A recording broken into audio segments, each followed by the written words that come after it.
Slightly tighter than the last time.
Any spare amplifiers on table 8? Running the amplifiers on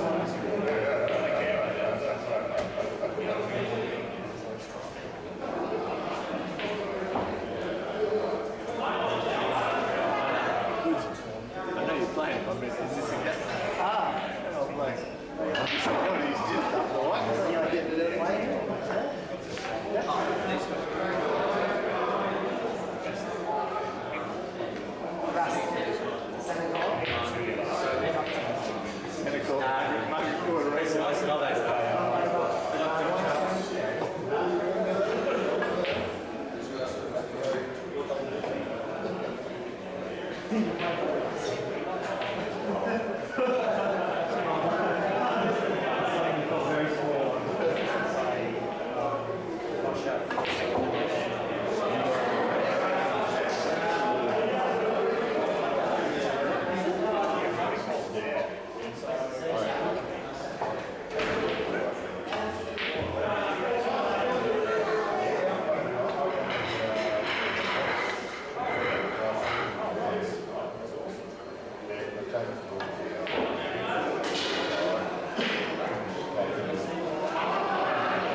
Trend for the tournament, that's what I do.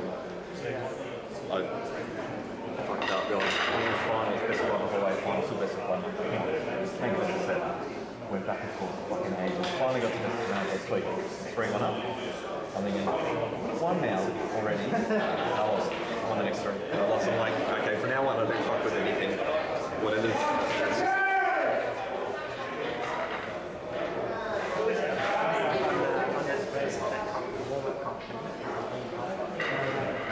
First match was too high.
Okay, Paul Pike here, just jumping in the commentary for the rest of this Steve Woods, Mark Robertson match. And on the other table we've got Sarwan and Ricky Emery, 1-1.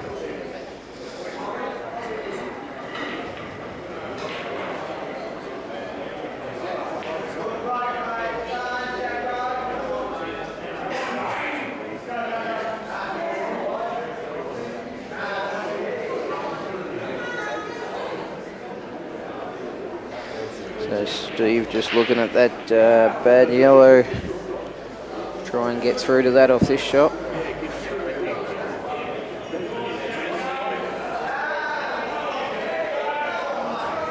Didn't quite have enough side there.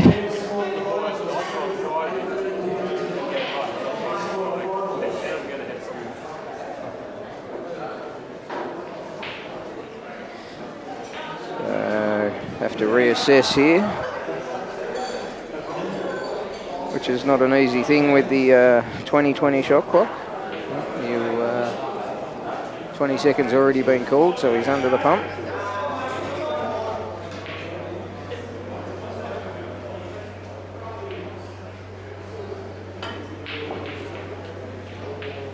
Nice pot. Now, you've got to get good position off this shot to be able to get back down to the bottom yellow, which is not easy at all.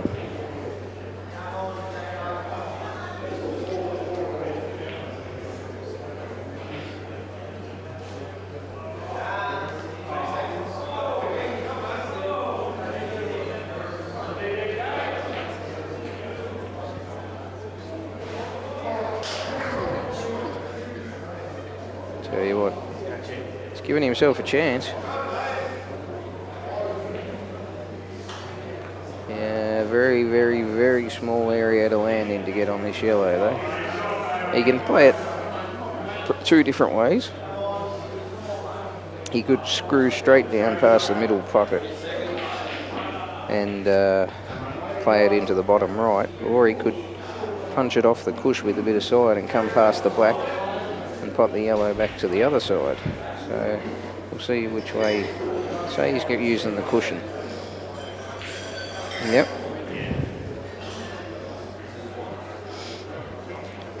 Okay.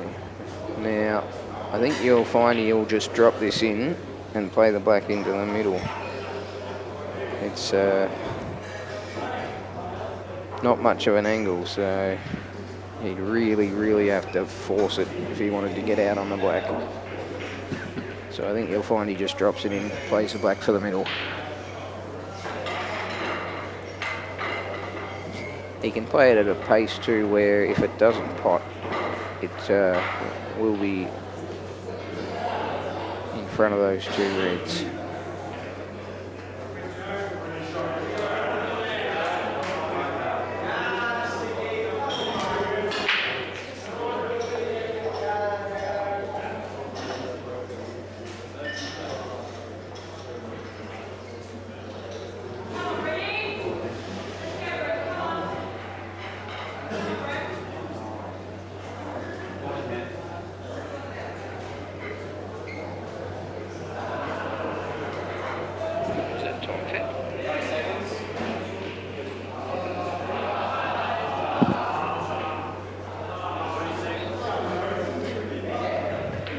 So that, I believe, was a time foul. I turned my head away for a second, but with Robbo with ball in hand, I'd say it was a time foul.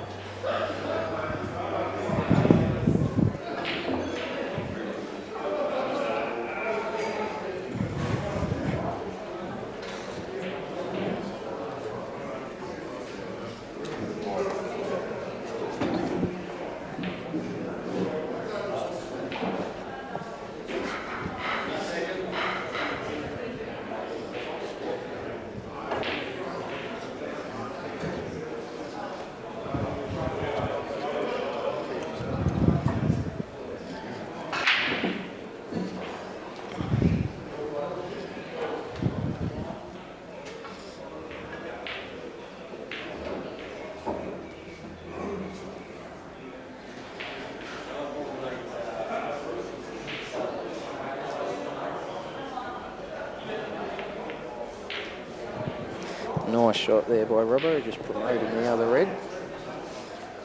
So as you can see, this 2020 time will very lethal.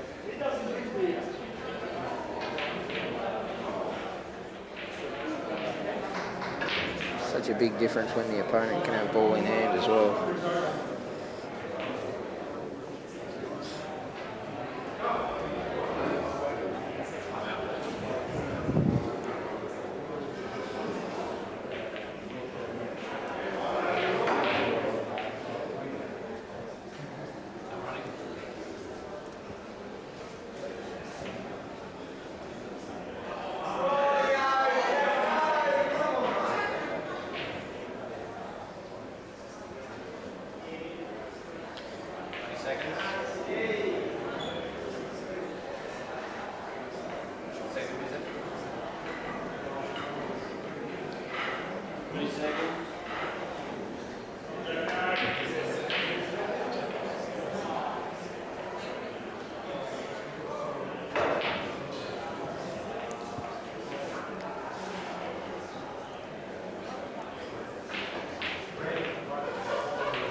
One, Robbo.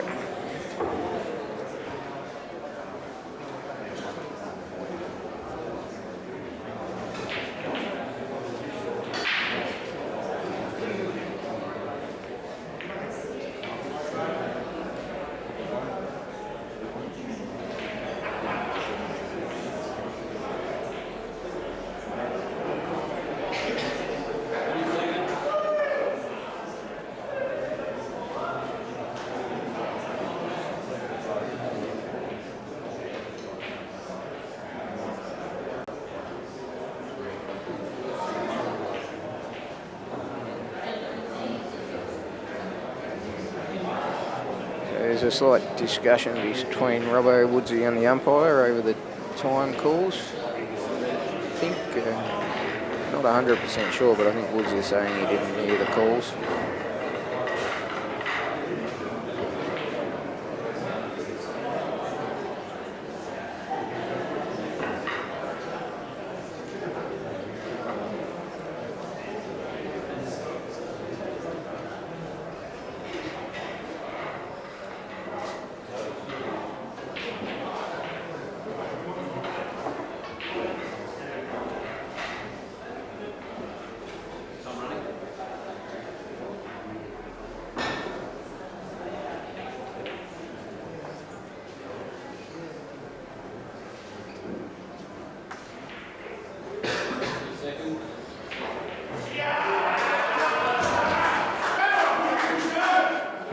So hopefully Woodsy can put that out of his head.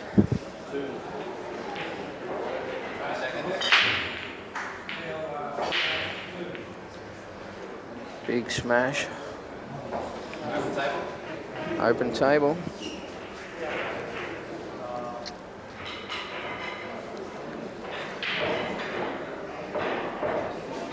Bit of a mixture here. There's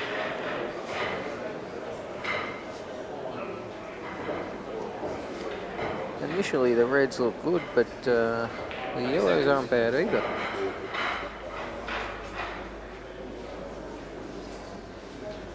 Got that group of 3 yellows to work out if he does go yellow.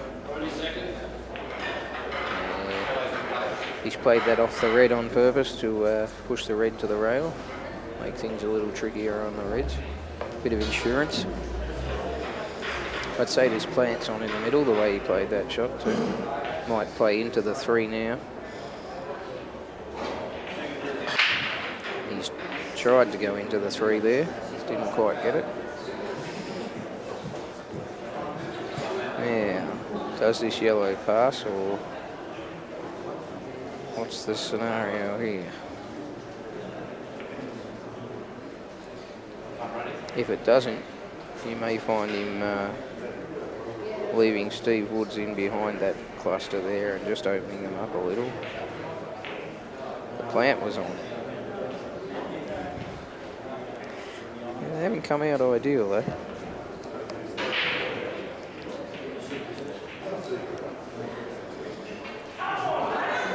He's got to probably thin nick this in. hole for the one on the back cush. That's nice. Now he wants to have a bit of angle after he pots this ball.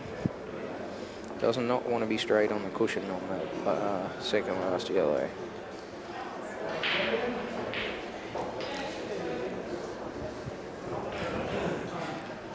Not huge areas to land in either to get on that last yellow, so definitely wants a nice angle here. It's not too bad. He can sort of play this with a little bit of run. Play it with a trace of left-hand side. Just sort of run forwards off the cushion into the gap between the reds. Be interesting to see whether he just plays for the first gap or whether he tries to get right out. He's played for the first gap, but he's jawed the yellow.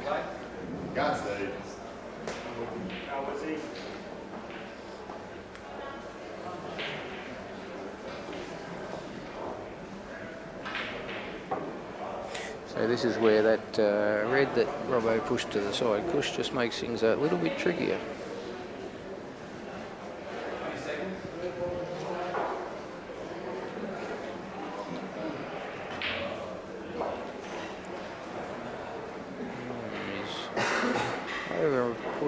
Hit that just a fraction too good. Looks like there's plants on the line. Nice.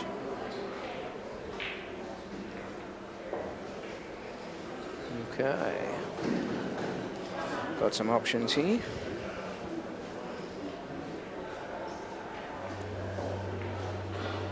I'd say that red near the middle pocket must just drop in. It's not quite on the rail, so if he lands right behind it, he can probably just drop it in.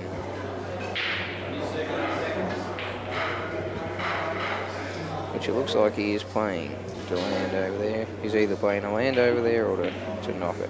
No, he's played to land on it, so it must go. And all he has to do is drop it in because he's got the one straight across the table.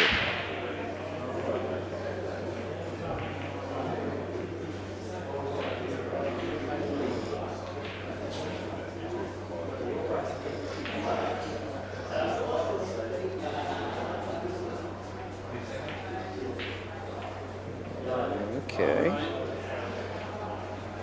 Went reasonably.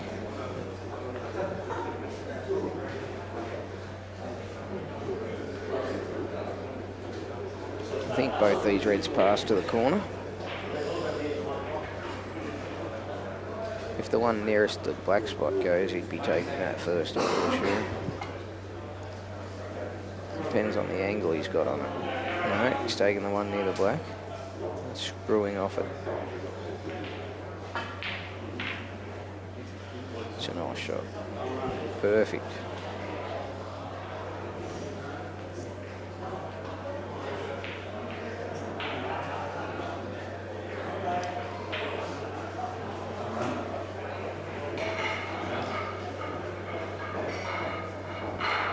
It's just a timeout, waiting for the player at the table beside him.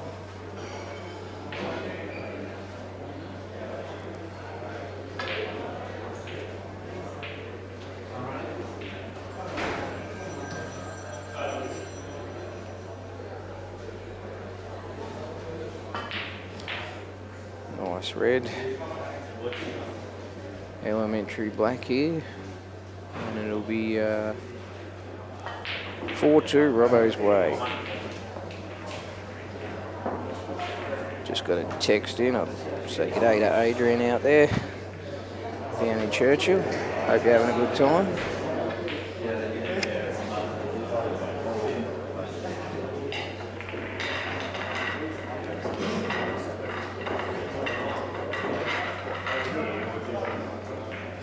So Ricky Emery looking very good on the other table. 3-1. This last 16 round is race to 7. It's a little bit of distance in it, which is good.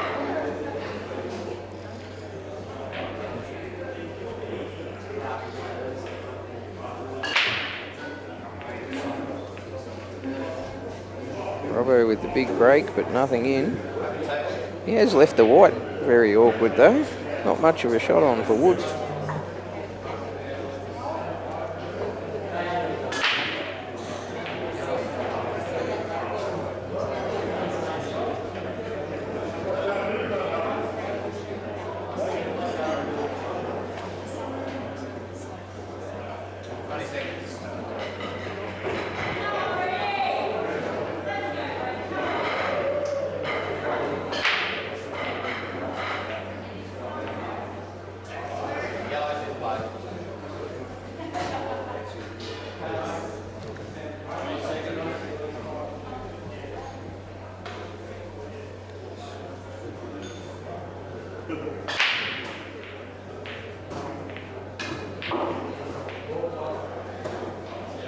So one with the big extraction on the right hand table.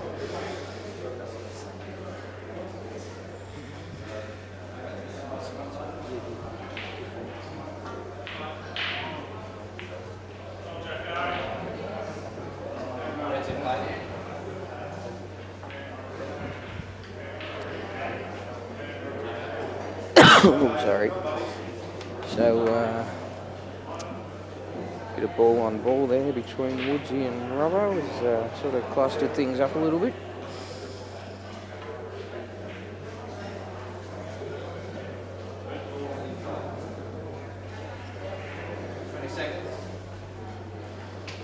Robbo's just going to develop his red here. Hopefully, if he can pot it. No.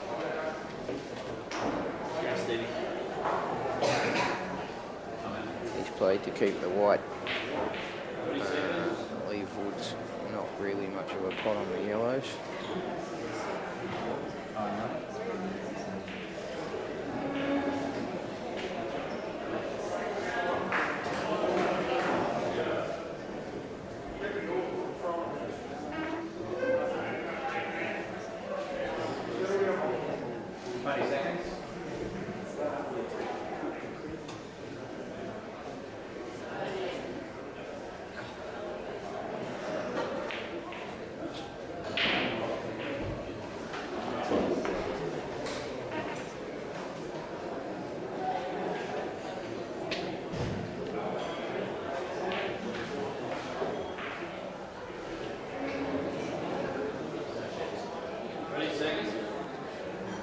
Checking out all the angles.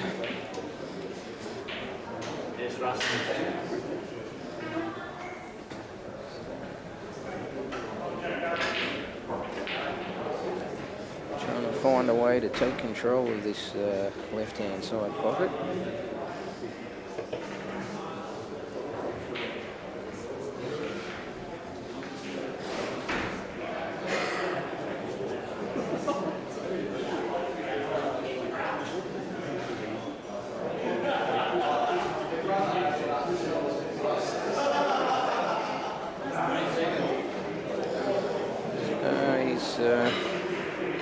Just completely clustered things up a bit more.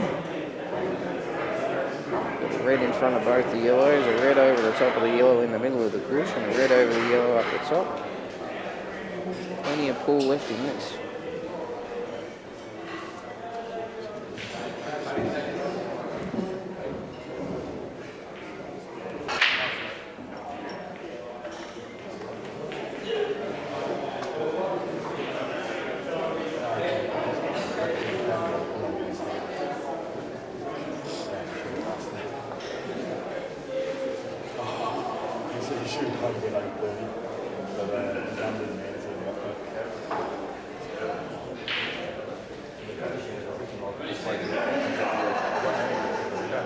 Got a few more messages in. G'day to Ash Vott, Steve Halliday and Chris Paulette down there as well watching.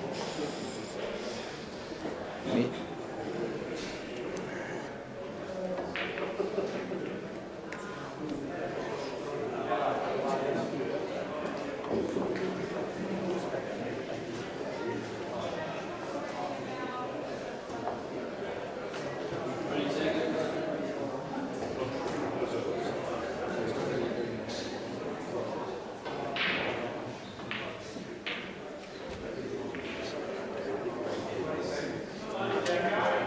Steve Woods has played the cover shot.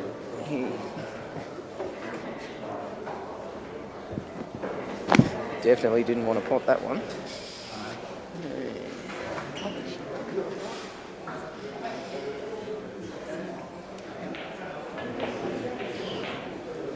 So I got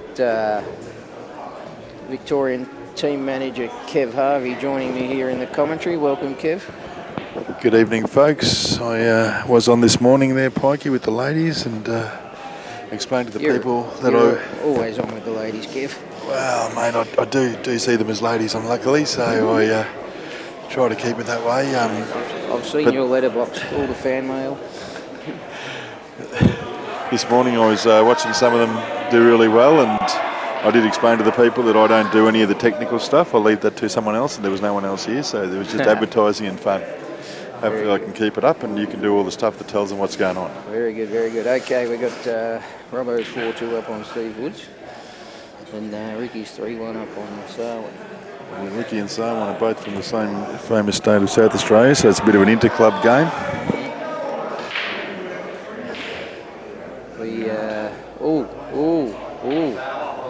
Robbo. Wait it. And now some people...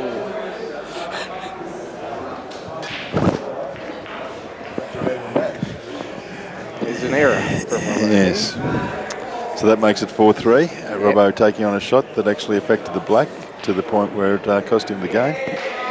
I think Stephen's been in a situation like that himself where, you know, it's not a good way to win or lose, but it's part of the game with the luck and the unluckiness of the way pool works. Speaking of that, Kev, you actually missed just a frame ago Steve Woods time fouled and gave Robbo ball in hand to win the frame. Wow, a time foul. Okay. Under the 2020 rule. And Stevie's actually one of the quicker players, I think, that we sort of know, so it is something that they have to take into account during the next 8 days, I suppose. It's definitely a factor, this 2020. Yeah. I mean, it's brought in for a reason, Paul. I'm assuming everybody sees it as different reasons and stuff, but that's what we have. That's the rule now. We have to play with it, and hopefully we can accommodate to it.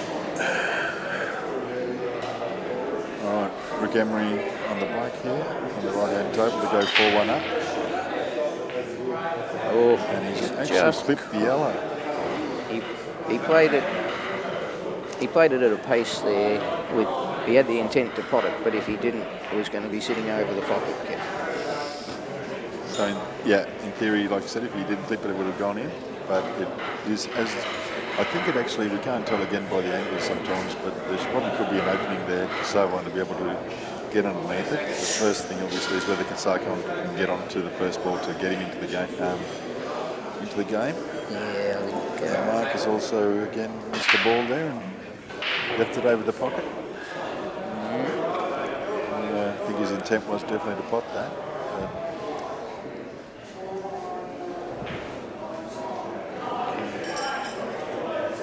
So Sahawan has managed to come up with a snooker there. Yes, mate. I think he's actually made a really good snooker in the theory because there was not much to be able to do with it, and balls are running everywhere. That's right. He played to land right up in that top right corner and leave distance and hopefully get.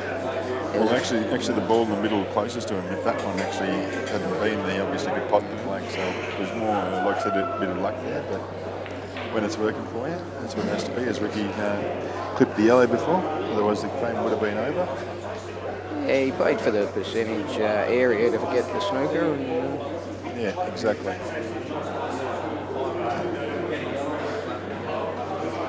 Now Stevie Wood's got an opportunity really here to make suddenly the game go to 4-all. Mark's been leading from what I know during most of the night of the game, so it probably puts Stevie in a pretty positive thought, and Mark actually a bit behind. Yeah, I'm not sure whether Stephen's got enough. It doesn't look like it from this angle.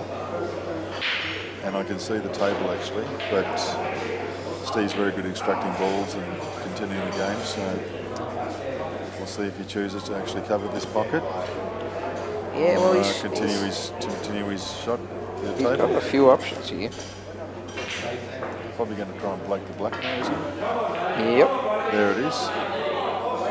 Don't know if that was the best result for him, but still there, Stephen.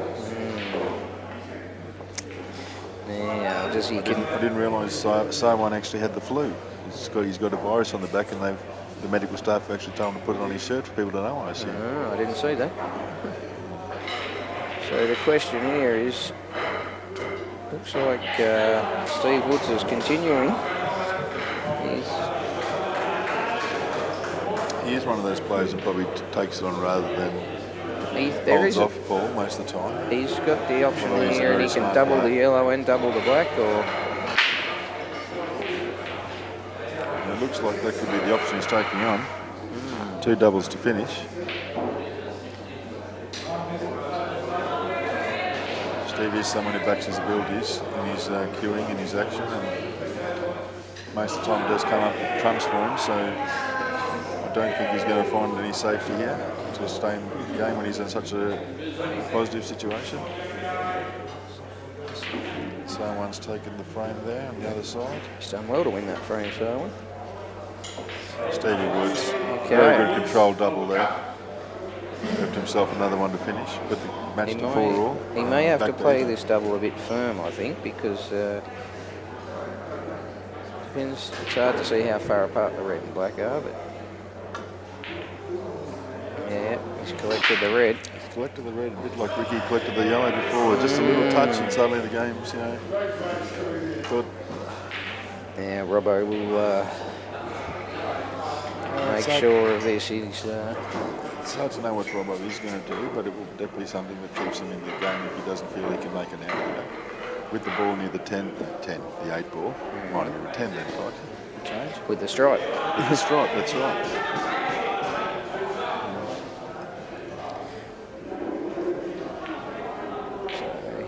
Robbo was trying to hide here behind. Yeah, he's got up nice and close to where he needs to be. The question is, he doesn't. He wants to get his balls into a position where they're not difficult to go from one to the other. So you might find him bounce one out and leave the white part up on the top push.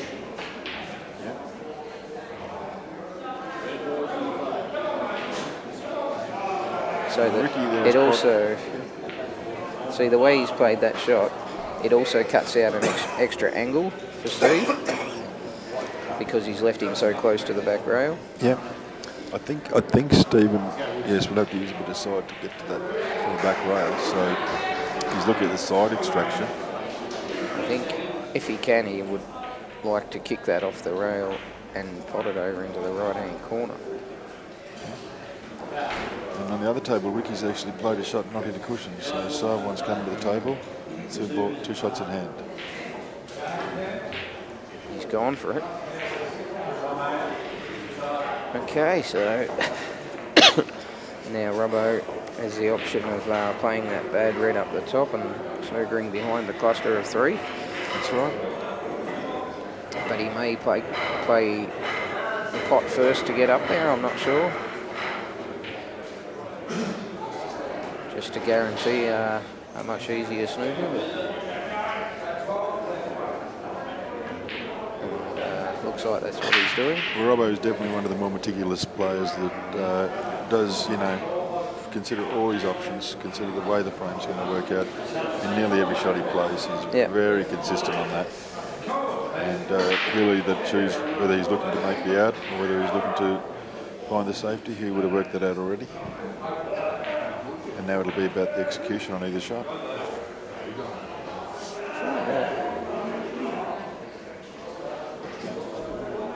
I don't think he quite got exactly where he wanted to land there.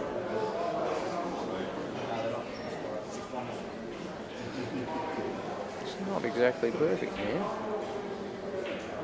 So he's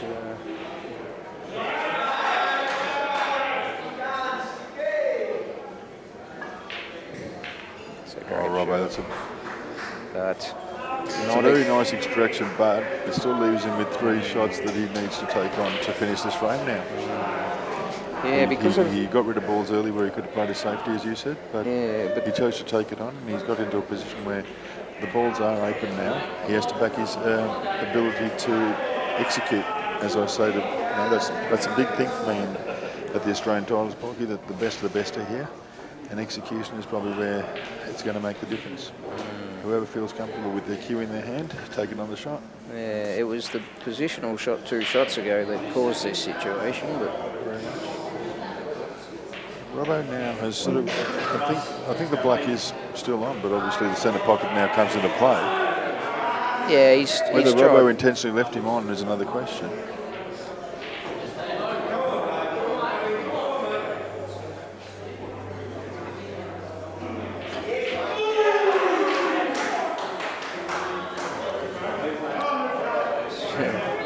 He's managed to keep him off that red. He has.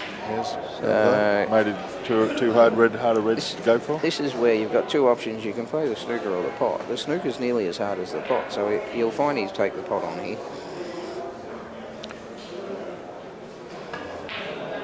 It's a great pop by Mark there to get onto this ball. Now basically I think it's just about rolling the ball from one end to the other. He's got a little bit of angle here too, which is what he needed. Mark does try to move the ball around in the safest way possible around a table normally. Over there I've just seen Rusty and Tem shake hands. I'm assuming, I can't tell you who won. Dan thinks that Rusty's got it. Rusty hasn't hit anything yet. He's signing autographs on the umpire's shirt. I would say that wouldn't be the last call for Rusty Wheeler. So Robbo has overplayed that just a fraction and snookered himself. Oh. Very interesting. Now, as we talk about too far or short or too far, as Jamie Stevens was explaining to us earlier in the evening. Yeah, the thing with here, he's really got to get distance with this white, I think, or try to pop the red, but okay, it was a total, so he could actually touch up behind it. I think Steve's actually on it and can actually put him to the centre with a double. So yeah, I didn't realise that was a full total, so gave him the option of being able to try and hide behind the click red. behind it, I think, is what he was trying to do. Didn't get enough of it. Ricky Emery, by the way, has gone up 4-2 there. Made a nice out. And wasn't looking properly, but seemed like a nice out. Stevie Woods again. Bit thick on the double there. I think he's blocked the long pot, so Robbo's got to take this into the middle pocket. Well, Robbo, I think, will use his full 40 seconds on this one, Pikey, because he knows that he hasn't got too many options to be able to let Stevie back to the table. Scary's out. Dave Ewing just beat Michael Scarry. Dave Ewing, yes, has now taken out Michael Scarry. Ben Foster has now been taken out of the tournament, from what I heard. The 2 finalists from last year have both been taken out of the tournament, and Mark Robertson has missed the ball into the centre, and I think Steve Woods now will turn up to be 4-all and level in the match. And there it is, 4-all.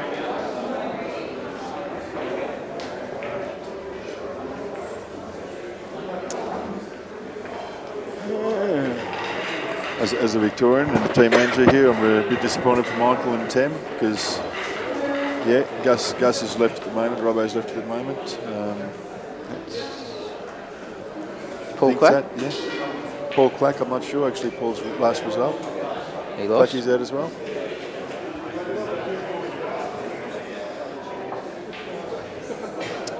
Yeah, I'm sure Michael and Tem will be very disappointed for themselves and in themselves probably that they in their frames, but without knowing and seeing it, it's hard to tell. But I do know that these boys now will focus and come back strong in the starting games tomorrow, redeem themselves and bring Victoria back into a winning frame of mind. Yeah, it's interesting. Playing most of the singles first up in the schedule this year. It's a bit different. It has been a change. I think for Rusty it worked out because he got to turn up a little bit later than he needed to, so that was good for him. And I think for Dave Ewing, I think it's somehow worked for him because it is about sitting around and playing and sitting around and playing. And sometimes some works for some and doesn't work for others. Yeah. I think it's good in a way because for a lot of players the self-expectation and everything's out of the way, and then they can focus on the team environment from there like on. you said, I think there's going to be quite a bit of debate about it as usual with anything that would change. And I think, you know, for I suppose the best way to see it is ask the players themselves who mostly played in it. They can give you the best idea whether they thought it was good or bad, I suppose. But we also have to work in with the way that the system tries to, you know, accommodate everybody and work and distance in time. And there's a lot of factors that go into these titles and turning up. Absolutely, and we can sit here and say, oh, maybe they shouldn't do it this way or that way, but I guarantee you there's been a lot of thought gone into it by the committee and the people who have done the schedules. So. Yeah, and I'm sure they're going to keep talking, and I'm going to hopefully keep trying to work out what suits and what's the best idea, because we want that for the players. We want them to be in their best, you know, position and form and situation, so the viewers and us can see the best that we can get. Someone's played a nice shot in the corner, but I don't think he's come out far enough, Paul. No, he's got to produce a Gary Ablett shot here, I think. Because I think he can cut the ball and even come off the yellow near the cushion and stuff, but to get on the black might be interesting.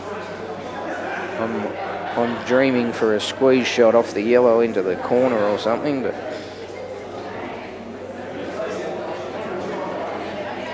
He's queuing up here. He looks like he's going to go right through the ball, but... He's tried for the middle pocket. He's tried. And the black's the one that's going to probably go in it. And I think right at this moment, Ricky Emery's looking pretty good to go 5-2. Because all these balls are quite open. That's the risk when you play one of those kind of shots. The balls are going everywhere, and a lot of times you end up in off or potting one of your opposition's balls and giving them an easy finish.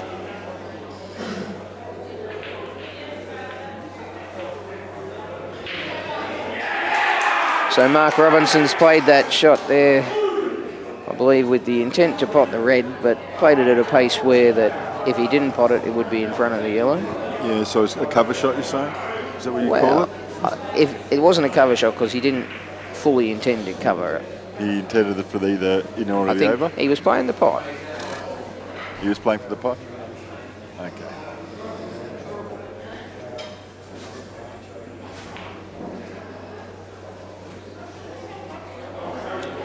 Stevie Woods, I don't think the execution was fully there for him. And probably disappointed with that result. Mark probably feeling happy he's back at the table with an opportunity to maybe put a frame on the board and get back into the lead. He's hasn't had too good a run in the last couple of frames.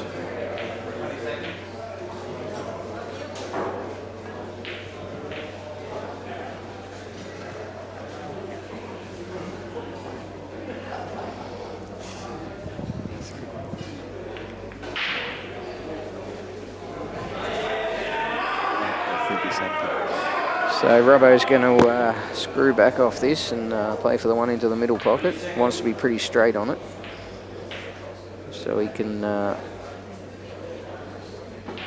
then play the ball that he's looking at now. He's looking at two options: whether he wants to land straight on it and run through, or whether he wants to angle it to run through to the other side of the red. He's actually judging the area that he can land in and still be okay. Which is something he does very well, actually. Closed. Yeah, you'll see Robbo do that a lot. He'll measure two different points and knows that if he lands anywhere between... very precise and meticulous in his way he goes about this game.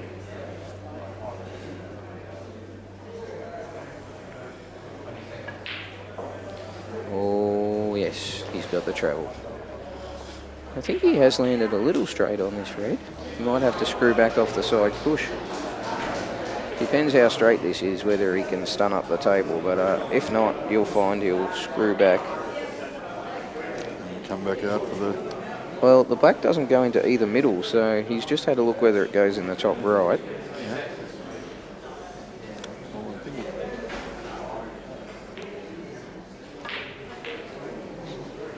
I think it obviously didn't go into the top really right. well at the top left.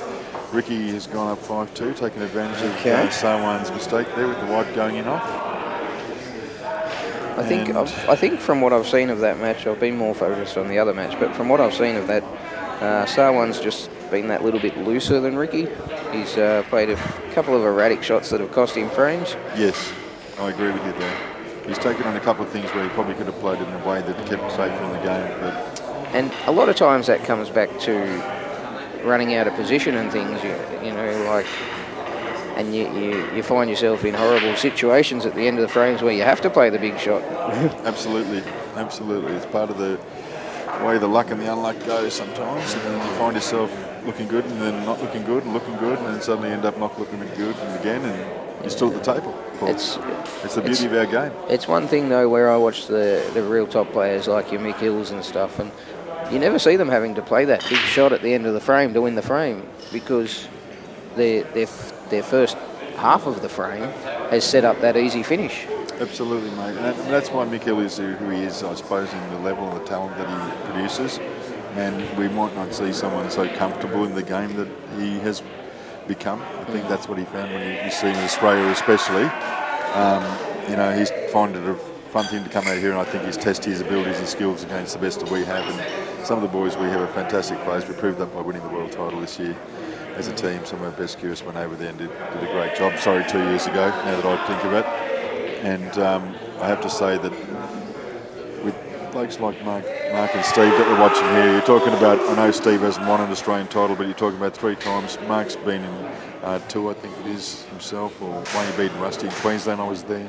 Some of these boys are some of the best curious you'll ever see in pool and so far in the game. And they too make errors, and they too make mistakes, and they too can make the 8 ball going off out of turn. And because our game has so much of a tension towards having a luck play a part in it. So Yeah, I think it's a beautiful game like that. Sometimes we love to hate the fact that 5-4 mark. Robbo's fun. you know, on any given day, any of us can pot 7 balls in the black, Kev, but Absolutely, it's whether you can keep the white out. That's the question, Paul. That's how our game works. the top players do You it can all. win a frame without getting to the table, Paul, in our game. It's a rare sport. Yeah, but the top players do it a lot more consistently, just through a number of factors, but especially their mapping and shot selection. And again, that isn't something that was naturally given to them. It is something that they've used many times over practice and theory talking and studying and watching games and watching videos and doing many things, but mostly just getting to the table and learning their craft at a better level. Definitely learned, Kev, definitely learned. No one's born with those skills. Well, I think someone like a Stephen Halliday, he was born with those skills. Call out to Stevie Halliday out there in Latrobe Valley, boys. I've got to say that there's an area where I've seen some great players produced. One being here is Stevie Gray, obviously the reigning Masters champion. Stevie You Halliday. yourself, Paul Pike, I think you come from the Latrobe Valley area, although your postcode says inner city now. It's still in Victoria, so it's all real and loyal. But yeah, I've got to say that some of these. Just switch Stephen here for a sec. He's potted that off the yellow beautifully. Yeah. Stevie Woods again, like I said, Mark and Stevie Woods, if you're watching, they're both artists of their craft. They both understand how the whiteboard works and where it's supposed to go. It's just, as with everybody, it doesn't matter what level you are, it gets down to execution. And most of the time their hands are loose, their arms are steady, their bridges has a foundation to it. And that's why the ball's going so well, Paul. And you find your right position. Another person next door to them is Ricky Emery, someone who has developed his game to such a high standard.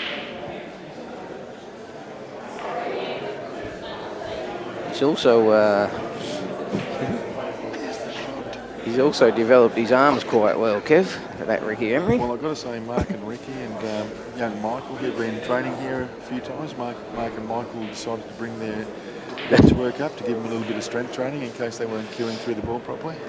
Yeah. It seems to be working for Mark at the moment.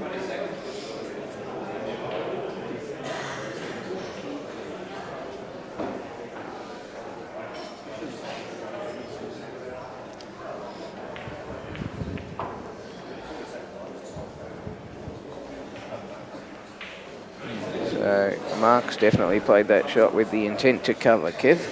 Yes, Paul. I think that was I think he worked on the theory that if it fell, he still had the ball up the top end there, but he didn't have the other two balls doing anything too much, so I definitely would consider that was a cover shot. He definitely wasn't trying to pot that one, Kev.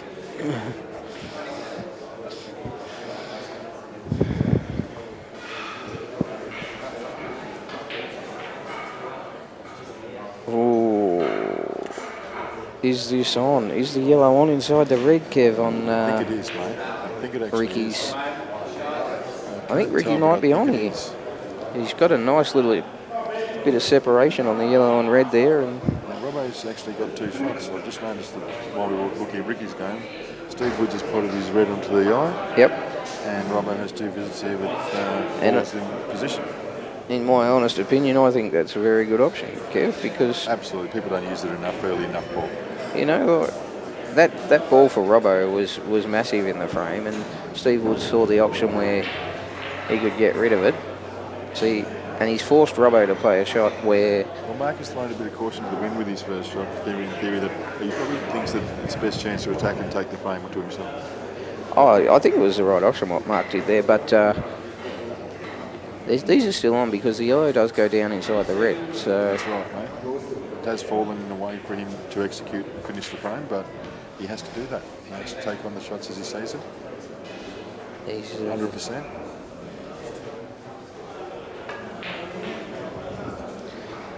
see, he's realised he couldn't hold there, so he's played it round a couple of angles instead of with the check side, which has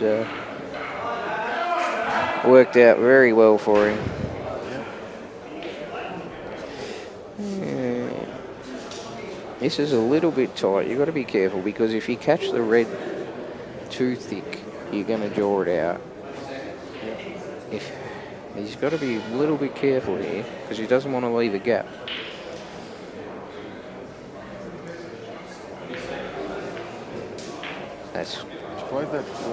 That is a great shot. That is a great shot. Now he just. Someone's actually taken on a quite interesting shot as he did in the last frame. It's worked for him in a little sense where now he has to pretty much has to make the ad because there's not many options for the other shot. Great shot by Mark there to hold the ball for the black. Yeah. He opened that frame very well. It wasn't as easy as it looked.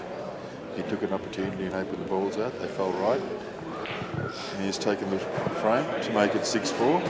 And that's one of those situations where a lot of players might not have played that first shot where Mark opened those 2 yellows up.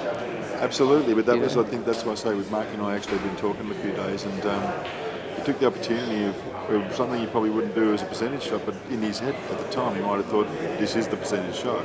Well, it fell right for him, and he finished it. I'm pretty happy with the way he went about it. It's a kind of a risk-reward situation because if he doesn't play that shot, he's going to get more and more in trouble. Absolutely. And now Sarwan has basically left Ricky the out here to take it up to 6-2. Ricky has a couple of balls to move around with.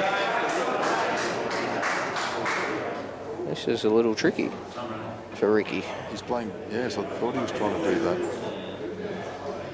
He's actually tried to pot the yellow over the top, lay the black, the yellow on the top pocket. He hit it a bit hard, I thought personally, for what he was trying, but he's given someone an opportunity to pick up a frame. And this is someone's best chance to try and put some scoreboard pressure back on. He wants to get up a bit closer to this red if he can. Or it's not ideal. Now you don't want to get too cute with this, Kev. You just got to give yourself a shot on the black. If you try to come around too far, you'll find yourself with no shot. So you just probably drop it in and take the harder black. Yeah. There it is. He's sort of listened to your call, Paul, but I think he fell halfway between. Yeah, he's halfway, which is not ideal. Again, it's all about pace and judgment, and in the end, to be able to hold your coup loosely enough. Robo here is trying to make the other one sure that the red goes into that far right corner. Oh, it's Woodsy, sorry. I should have named by the light blue. But they both cue so well, it's hard to tell sometimes.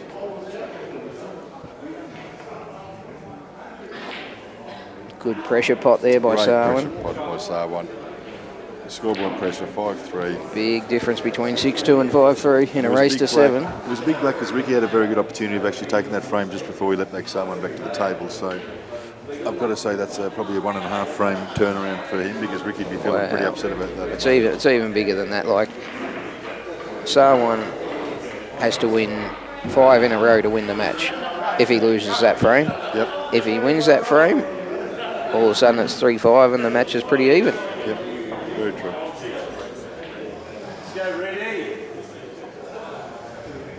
Stephen played that very well to put that red in there to come off the yellow to open up, and he's left himself quite a good angle. He's a great cueist, Steve Woods. He is. Yes, that is something he's practiced all his life.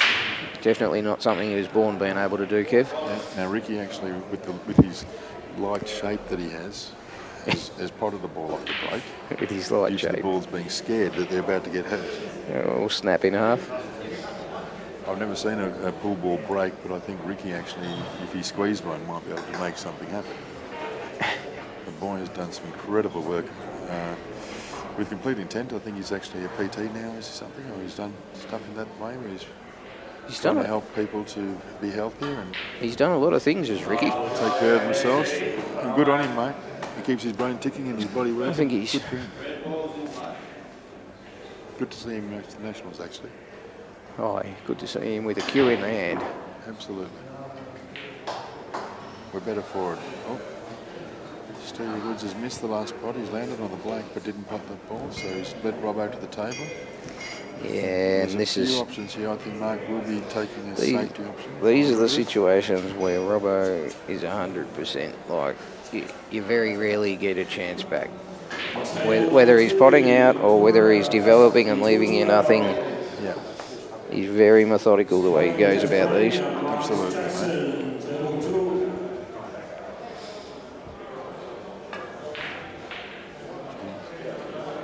Why do you think he'd go for it? I thought he'd actually try and play safety. He did that Well, very he played playing with a lot of intent. he played the two-way shot there, Kev, because he played to pot the ball knowing that he was leaving his opponent nothing, even if he was to miss the pot, but his intent was to pot the ball. Yep. Good work. Oh, I like that. That's why you're doing the technical stuff and I'm just filling in.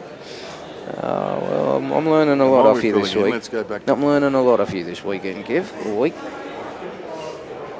It takes a lot of work and hard dedication, Paul. So, another... No, I think Steve Woods might be able Played quite a to... good shot because obviously left Steve shot to nothing, as we say. No, I don't even think Steve can actually see this red at all. I think it's a total. I'm not sure what Stephen can really kill to make it harder. Well, for Mark I think what he was just looking at then... No, he's trying to try and go across the table and squeeze it inside the yellow. What a shot this would be. Well, Mark did leave it open when he tried to put it over the pocket. Oh, he's clipped the black on the way through. But he's made the yellows ugly. He's actually made it ugly, and there was no real chance of making it ugly, so he's done very well in the sense. Now, this is one of those, Now, like... Ricky's about to go 6-3. This is one of those, Kev, where do you play your first shot just to open those two yellows up and then go with one? Or do you take the long shot on first or the I'm cut? doing Mark's doing. I'm actually trying to break them by using a pot. Okay, that's a good option. And he's got a little nudge. He's got a little bit of work because he's opened the black out. Now he might be able to open it up because the black's open as well. It's not 3 balls open, you know. So I we'll think- see what he's going to do here. I think he's looking at whether this yellow actually goes. And it might, Paul. Again, like I said, the angles we see compared to the angles that are actually out there Beautiful. definitely goes. So moving that black was actually a positive because we didn't see it as being able to pot from the angles we had. Ricky is now on 6-3, I think, Dan. Ricky, 6-3 now? No. He just won one, yeah. Okay. So Robbo's still with 2 visits here. There's still some work to do. You definitely have to find the angles here. But they all look quite potable for Mark. The way he's actually playing has been pretty good too, so you've got to feel that he's queuing and executing pretty good. So this is for the match as well, if Robbo can get these.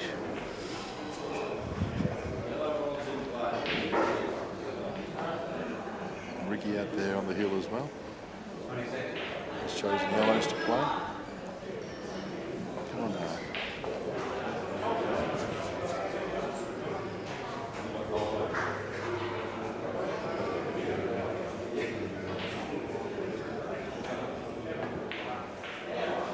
Great shot by Robbo. Marks it quite well. He's got some angle on the yellow there.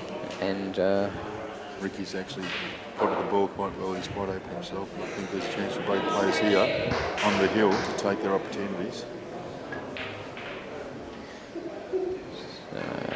I think Mark will play this at a pace where his intent will be to pot it, but if he misses, it will be over the pocket, Kev. That's right, Paul, exactly. Commonly referred to as in or over. Congratulations, Mark Robertson, through to the quarterfinals. Steve Woods, I'm sure will be back again. And there's plenty more to come in the teams, I'm sure now. So Michael and Tem and a few others that have dropped out have one thing they've come to do, and they're here for it now. Mark goes on, trying to get a bit of icing, entering into the quarterfinals. And Ricky Emery, is basically 2 balls away. 2 balls away from putting himself in the quarters as well. Nice angle. And I've got to say, I've been watching Ricky this weekend. He's got quite a bit of intent in his game at the moment as well, mate. He's hitting them beautifully. He's not really missing position too much.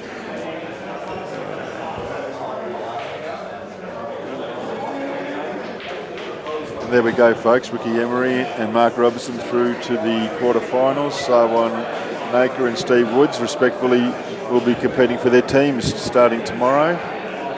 Thanks for your viewing, folks. And I think that's all the games, is it, today, that we can basically see and stuff. So I think there's a couple of frames going on down the far end there that they're playing. But we will say thank you. It's been a very eventful day for the singles today. The men's, women's and masters are down to the quarterfinals. We'll be starting the teams matches tomorrow afternoon, I think it is. They have the singles quarters tomorrow morning. And then I know ourselves will be here at 5:15, taking on the mighty South Australians. And signing off, saying thank you very much, Dan Lynch. Hopefully you get some rest tonight again, buddy. And let's get to the bar, boys.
Okay, folks, if you're still there, we've got a treat coming up.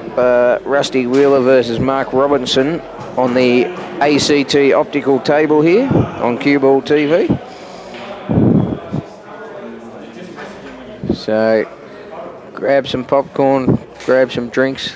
This is going to be good.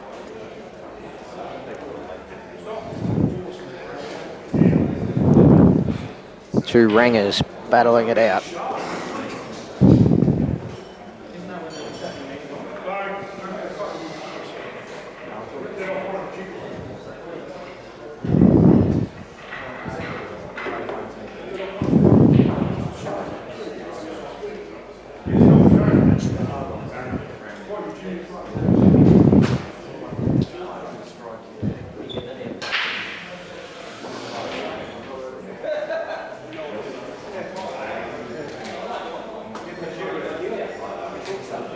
Shout out to Luke and Snoop Todd Double D.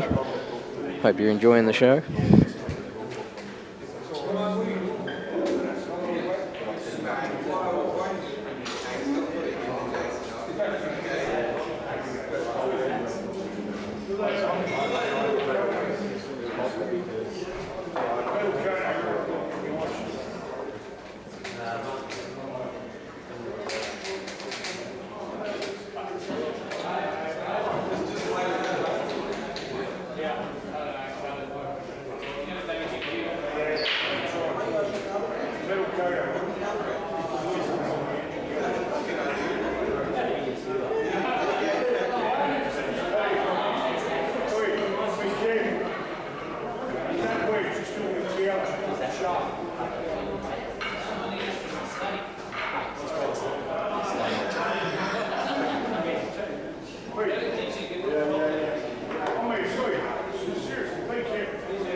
So there's one last 16 match still going, or maybe two, I'm not sure, but Dave Ewing is playing Travis Crawley, and they've not long started. It is the last 16 match, but they are playing all of the quarterfinals tonight too, the last 8. So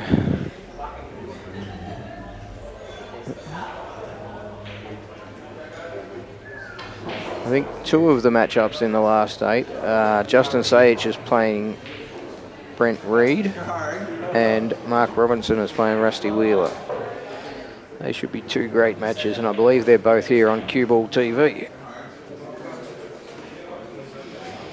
So Justin versus Brent will be on the on-cue table, and Robbo versus Rusty will be on the ACT optical table.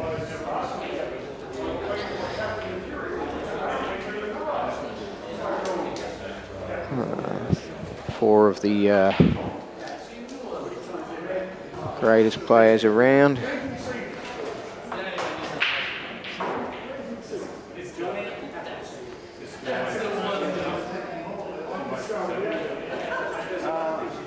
I think it'll be 8.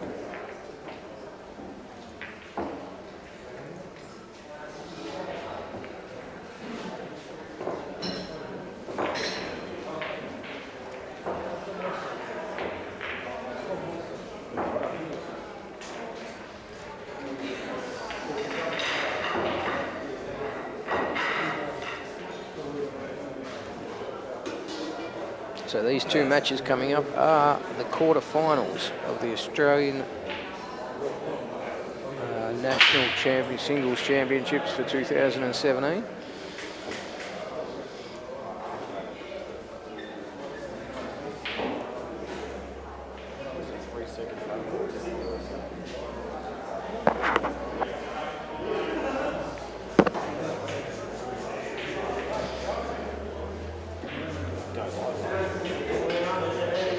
Rusty and Justin just going into their warm-ups.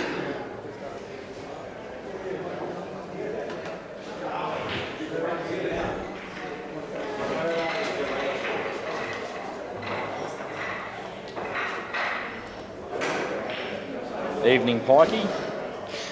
Good evening, Jamie Stevens. Let's, while we're waiting for these critters to warm up, Yeah.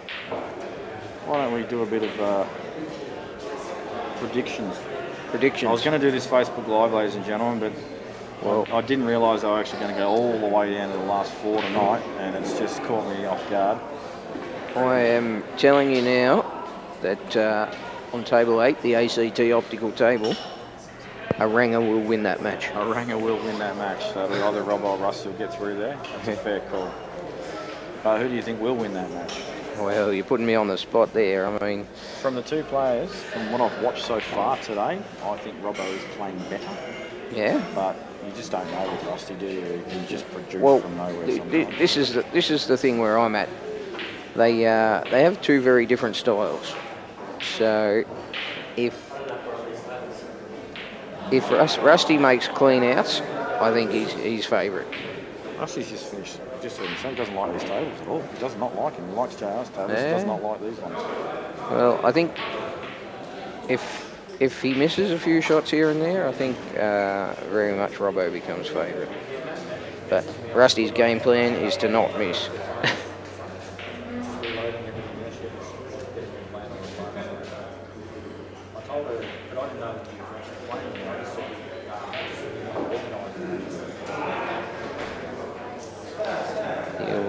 You'll notice the difference as the match goes on. You'll see Rusty will swing around off a couple of cushions to get position, where Robbo will try to keep his shots short, you know, where there's not so much travel on the white.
Dave, one question.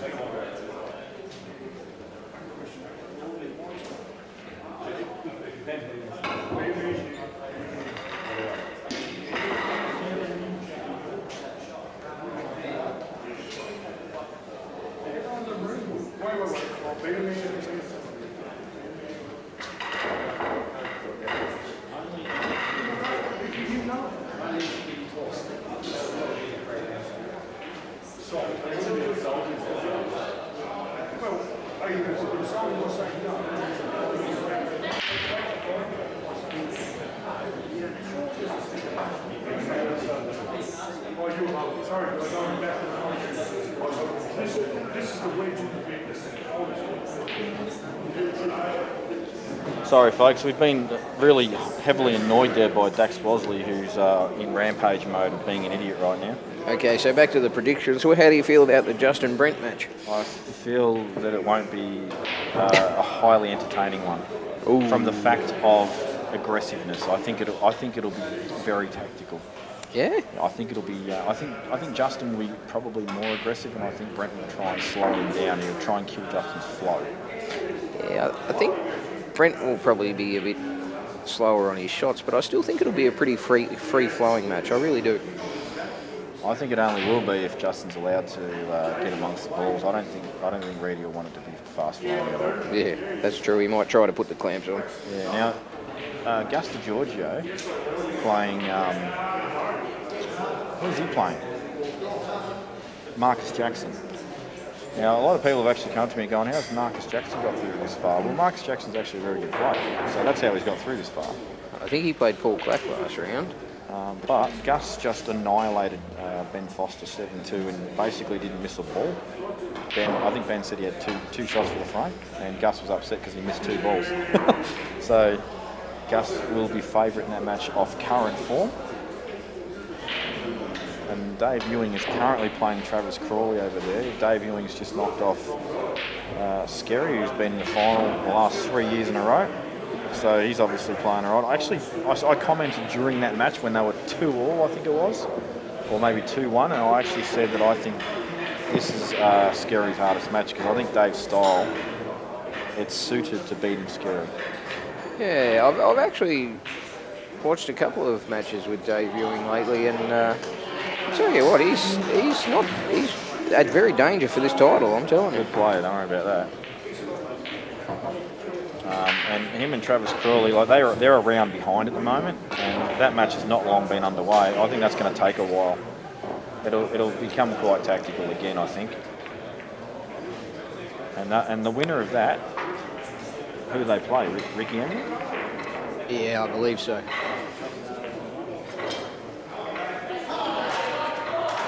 How was Justin 2-0 up? Hasn't even started yet. Oh, Gus is 2-0 up on Marcus Jackson already. And what did you say the other one?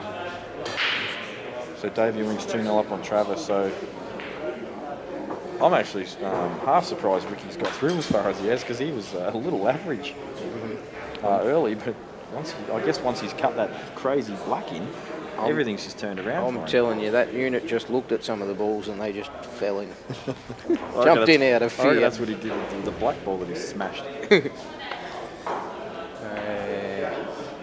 But there's no easy matches now, folks. It's all business. Definitely, as you can see, you come down to the business end and the cream's definitely there. You can actually see Justin practicing balls on the railing on his tables because they are tough down the rails. Says Jamie as he smashes one down the Oh, rail. he did smash that. But they're tricky. You've got to hit them right. They're not impossible, but you've just got to hit them spot on. I've found the cut on the tables this tournament absolutely beautiful. But you haven't played on one of these ones yet, though. Yeah, I have had a hit on it, but you can pot them, but you've got to hit them right. So, and that's the way they should be. Yeah, I agree with that. Look, I'll be honest with you. I do like them just slightly looser. It just promotes more attacking pool. But at the same token, why should you pot a ball you don't hit right?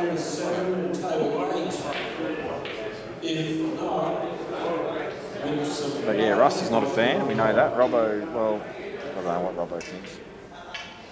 Robbo acclimatised to whatever the table gives him.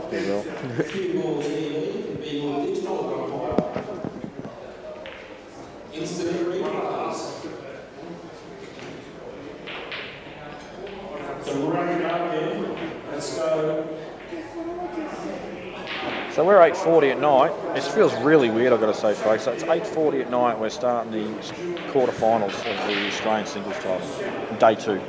It feels really weird. It's different, very different. So we haven't even started the teams yet, and we're down in the quarters. it does. It feels strange. We'll be down to the semis before we start the teams, Jamie. I actually had a chat with someone on administration. I won't say who, just in case they don't want it to be mentioned. But just had an open, honest discussion, just in regards to whether we felt the singles being first worked or not. I don't think it is as good, and that person agreed with me as well. But as we both did agree to, you've got to try something new. If it doesn't work, you change your back. If it does work, you keep it. I can see some positives, but I can see a few negatives as well. My big thing is teams are meant to be twitchy, especially early. They're one frame pool, you're off the table for an hour at a time, or 40 minutes at a time, and that's what it's for. Singles, you need to have some pool under your belt. You need to be acclimatised to the tables because it's meant to be more free flowing, and you're not playing in a team environment where the twitchiness is part of the fun and part of the game. Yeah, and I think it will also open it up to players who aren't really interested in the singles. They miss all the opening ceremony and everything. They can come 2 days later, 3 days later, Yeah, I made that comment earlier as well. Don't agree with that either myself, and that has happened this year.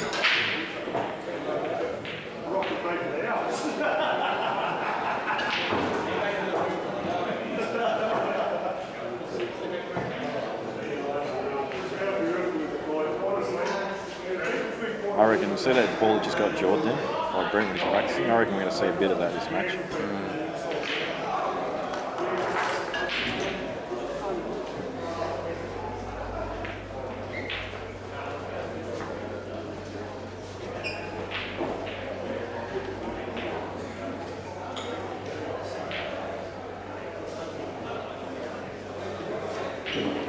What are the odds of him potting this one, like if he gives it a bit? I'd say about 85%. To miss? Yeah.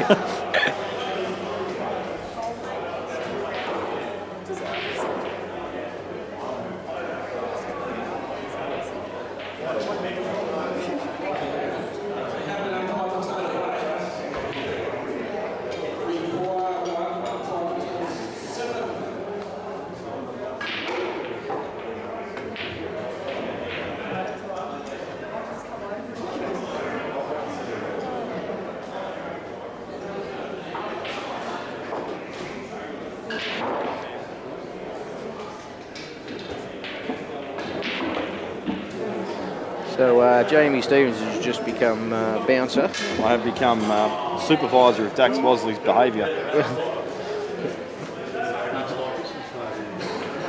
I think she's just wrapped that I'm not having a drink tonight. When the two of us get together, it's a bit messy. It's a bit of fun though as well.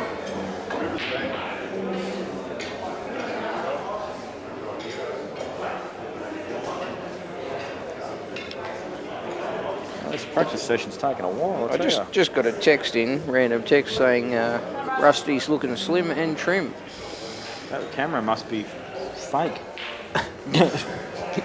Actually, wasn't he doing gym stuff or something, or was that just a 1 week thing? I think it's because he's been laying curb out in 50-degree heat for the last week. Yeah, he's been on Facebook Live telling everyone how he's got to get these jobs done so he could get down here. I'll tell you what, he won't want to go too much, will he? He'll fade away to a mountain. Yeah.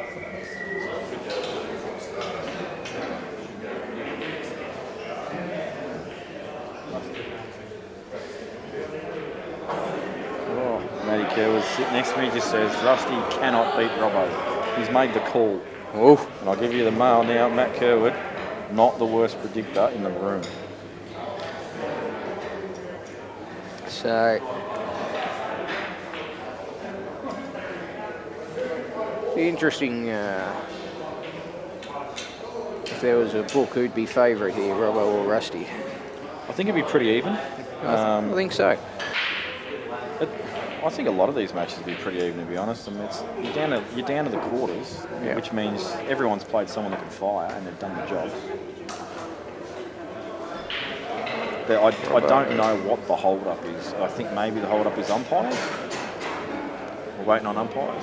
I think in the head-to-head, Rusty has a couple of matches where he's won by a huge margin. Yeah, like 11-0. 11-0 and 11-2 or something against Robbo. But that 11-0 at Western National, that was a clinic. But I think that's the thing with Rusty. Like, if he's on, he can do that to anybody. Yeah, and those tables suited him so much. They were big pockets over there at Western National. They were very, very generous. That's where I say, if Rusty's missing a couple of shots here and there, I think Robbo becomes favourite in this. But otherwise, it's going to be very hard for Robbo to stop him. Yeah, it's what I've said all along with Rusty. You've got to start well against him.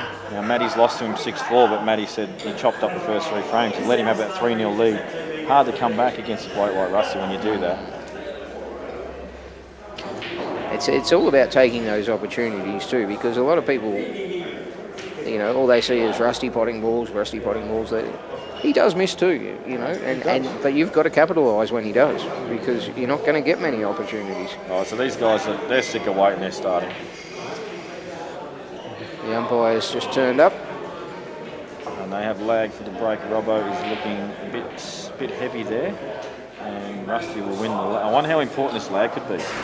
Yeah, well, you never know. You just never know. Do you think anybody's like lost the lag? It's come down the last frame, their opponent's broken pot out, and they're filthy about their lag at the end? I've seen it with coin tosses in shorter distance matches. I saw a best of 5 once, and there was 5 pot outs. And the bloke, who won the toss at the start, broken potted out in the last. 3-2. All right, so I'm actually fairly rusty. I'm half pumped for this match. It should be a huge match. It's a big smash. Jeez, he's got into that, and he's pot a couple of balls. He might have. This is interesting. He'll take reds. Anyone would think he'd been working out with you, Jamie, with that break. If I could break like that, I actually might win a few frames.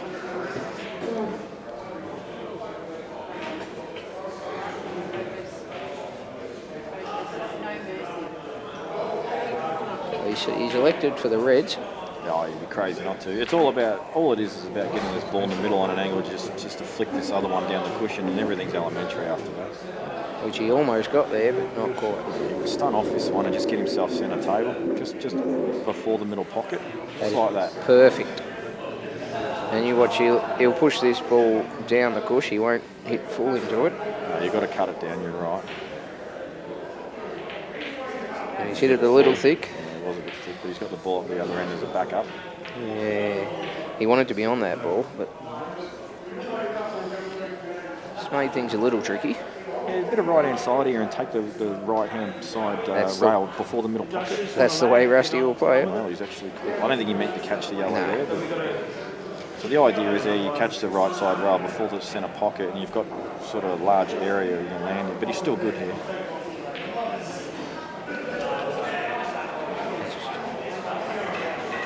This is interesting. The transition to black. Getting to the black is the hard part. May opt to actually play for the red in the opposite bottom pocket here. Depending how straight it is, you might be able to run through and play the red into the opposite middle, yeah. Or long. Oh, he's just going to back himself to just stun across for the black. Yeah, he'll run through in this. Looks pretty straight again. I think he's got a little bit of angle. He'll probably make sure he's drawn back. Yeah. No. I think he's actually landed heaps straighter than he wanted to be. It's a little bit tight to run through. Yeah, I think he wanted an angle to so he could run through and be like head toward right side of the table. In fact, he's probably heading like towards the other. He is screwing back. Try to get underneath the black. What a shot. He's got it long. That's a great shot. Wastes no time, gets straight down on it. So there he plays. That's in. That's a good out. Well, I should say it's a good. Well, it wasn't a hard out, but he made it a bit more tricky than it needed to be at the end, and he's recovered well.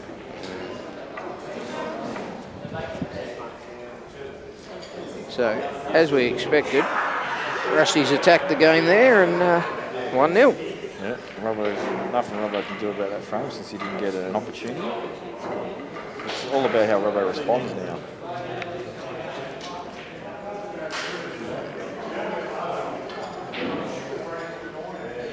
Rusty just gave me a quick look there. He never knows what I'm going to say about him.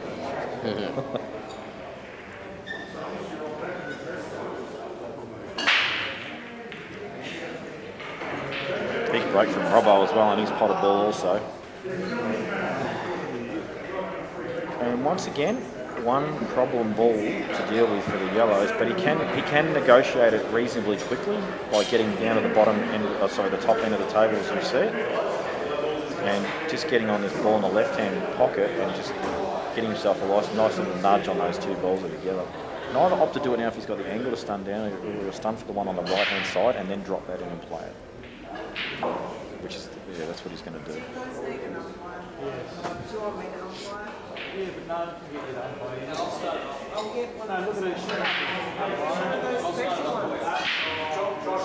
Josh is reffing.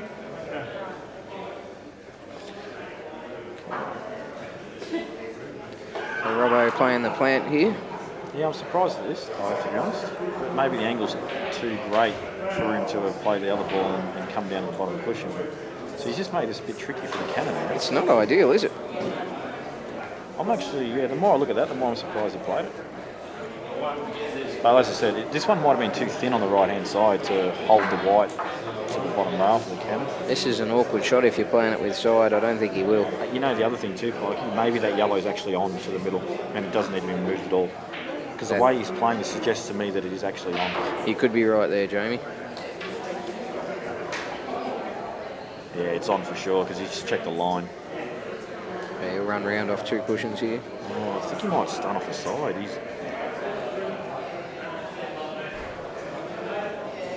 He's looking at just dropping it in, I think. There's no way he can drop this in and hold it, surely not. Looks too thin. Although they do bite heavily when you get into the white, so it really pulls up. He's come for side rail. Got a nice little nudge there. Don't think it would have mattered too much if he didn't get that little flick. But so it's all about getting out of this yellow here. He can actually use the red to square up the white and bring the white ball back centre table. Just like that.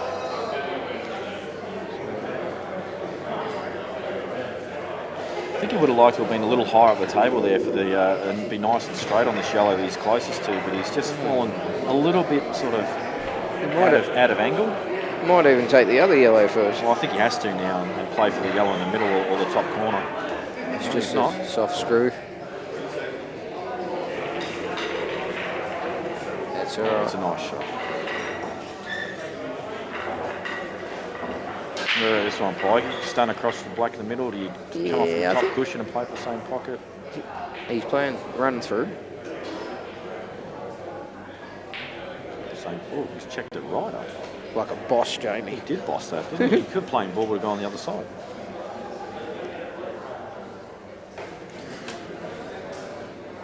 So good response there from Robbo. 2 frames, 2 outs. According to the lag. The importance of the lag. You did. This is race to 8 now. Yeah, so Justin and Brent just getting ready to tee off. The umpires turned up. They just haven't started because there's been no umpire. That's just crazy. So Justin with the wind up goes bang. Drops a red. Rusty with the wind up. Bang. Jeez, he hits him hard, doesn't he? He's dropped a red and a yellow. Oh, the white's been kept out by a ball. Tell you what, I think he's really only got a shot on the red here. Yeah, I think you want reds anyway. Just a nice little controlled flick in the middle here to try and just get the white ball in between the two yellows and have a shot on one of the reds in the corner. But the real problem ball is this one that's right in the middle of the table. What's he doing here? I'll cut this down. Cut down. Oh, he's played the old black in front shot. Not exactly sure if that was the intention. Absolutely not. Robbo's going to look to negotiate that pretty quickly, though. Yeah. Robbo's real headaches this ball on the right-hand side cushion. Yeah. It's a horrible ball. He's got a few headaches here, hasn't he? These are not pretty. No, this is an ugly table to walk into. Looks like he's going to try and get this in front of the red. Yeah, I think priority number one is to try and get yourself a shot ahead like this. Yeah, that's nice. He's took control of the black pocket. I'm just wondering whether the red will sneak under there though. It's not deep in the pocket, that yellow, so I have a feeling there might be a decent enough gap.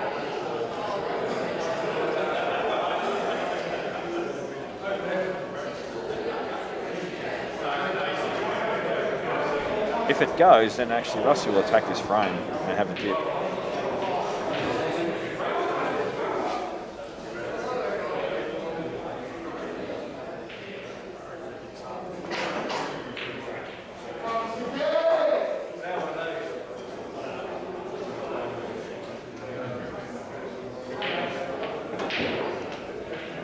There's one dodgy ball that's been negotiated for Rusty, but he's just landed a little awkward. But this will tell us a lot, this shot here. I'm pretty sure it does go underneath. Wow, he actually hit that heaps thin, and I tell you, Robbo has now got full control of this frame. He'll be looking at now dealing with that ball on the cushion as soon as possible. He may even just bump it out now, leave the white long. Yeah, I like it. He's had a look to see if that red will sneak under the yellow. To me, it doesn't look like it will now, but we're not close enough to the table to be able to tell. I mean, it is still not that deep in the pocket, the yellow, and it's pretty close to the jaw, so maybe the red will sneak underneath there. You leave him right up on the ball cushion. You're not leaving much, are you? No, that's right. Which is exactly what he's done.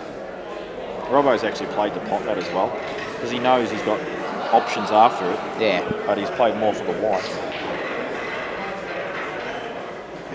So Rusty in a world of hurt now. Mikey, I know you're dying. You're dying to see an in or over shot. Oh, don't worry, I've already been through this with Kev in the last match.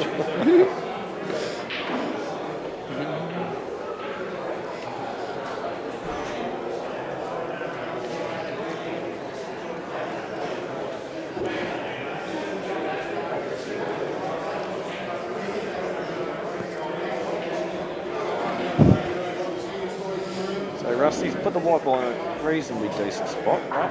The way Robbo's playing this, he's going to have a dip and go out. Yeah, he's committing. Wow. I find that quite surprising, really, but obviously maybe the red did, there was room to manoeuvre. I think that's the reason he's taken it on, to be honest.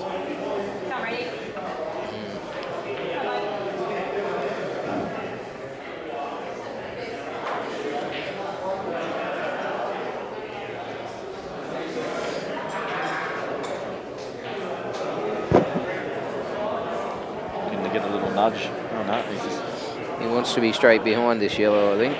Oh no, I see. Yeah, I see what he's doing here. He's actually wanting an angle so he can actually go into this. I don't think this yellow goes anywhere. It's touching the red, so I think he's wanting to get into it. It's not the best side that's able to get into it from. Screw into the red. You could not even disturb it here. Oh, it's almost disturbed it accidentally the wrong way. Wow, and he's the red's come in front of the white. Sick result. He has attacked this a weird way though, I've got to be honest. So, as you predicted with the Justin Brent match, there's a bit of... told you, mate. It's always going to happen. Bit of pocket covering going on there. I actually thought Justin was going to clear the frame the first rack, and then I looked back over and there was a ball over the hole.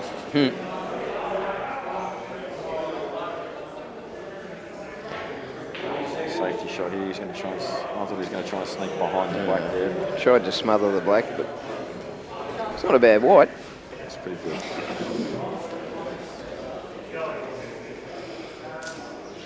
Rusty actually tapped the table there, knowing that Robbo's played a very good containing shot. Rusty just tries to put the white ball in the other top rail as well. Yeah.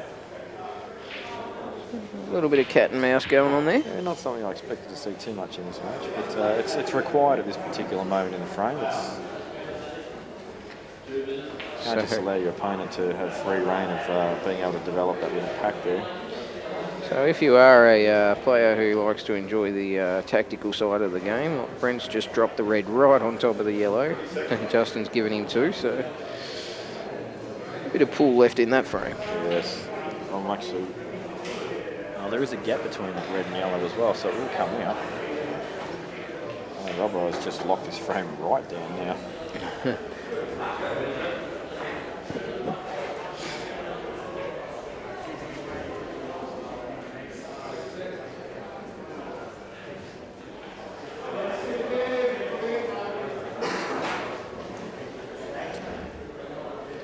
So for all the geniuses out there that think that they can just come up with the right shot immediately in a frame like this, especially in 2020. I'm going to tell you, you're an idiot.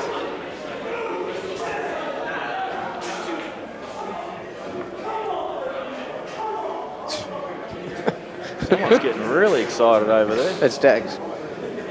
Oh, it was Dax. Okay, no surprises. Well, we've got broken glasses and everything going on now. I'm giving Dax about 4 minutes before he's thrown out. I'm giving myself about 4 minutes before I'm asked to go and calm him down.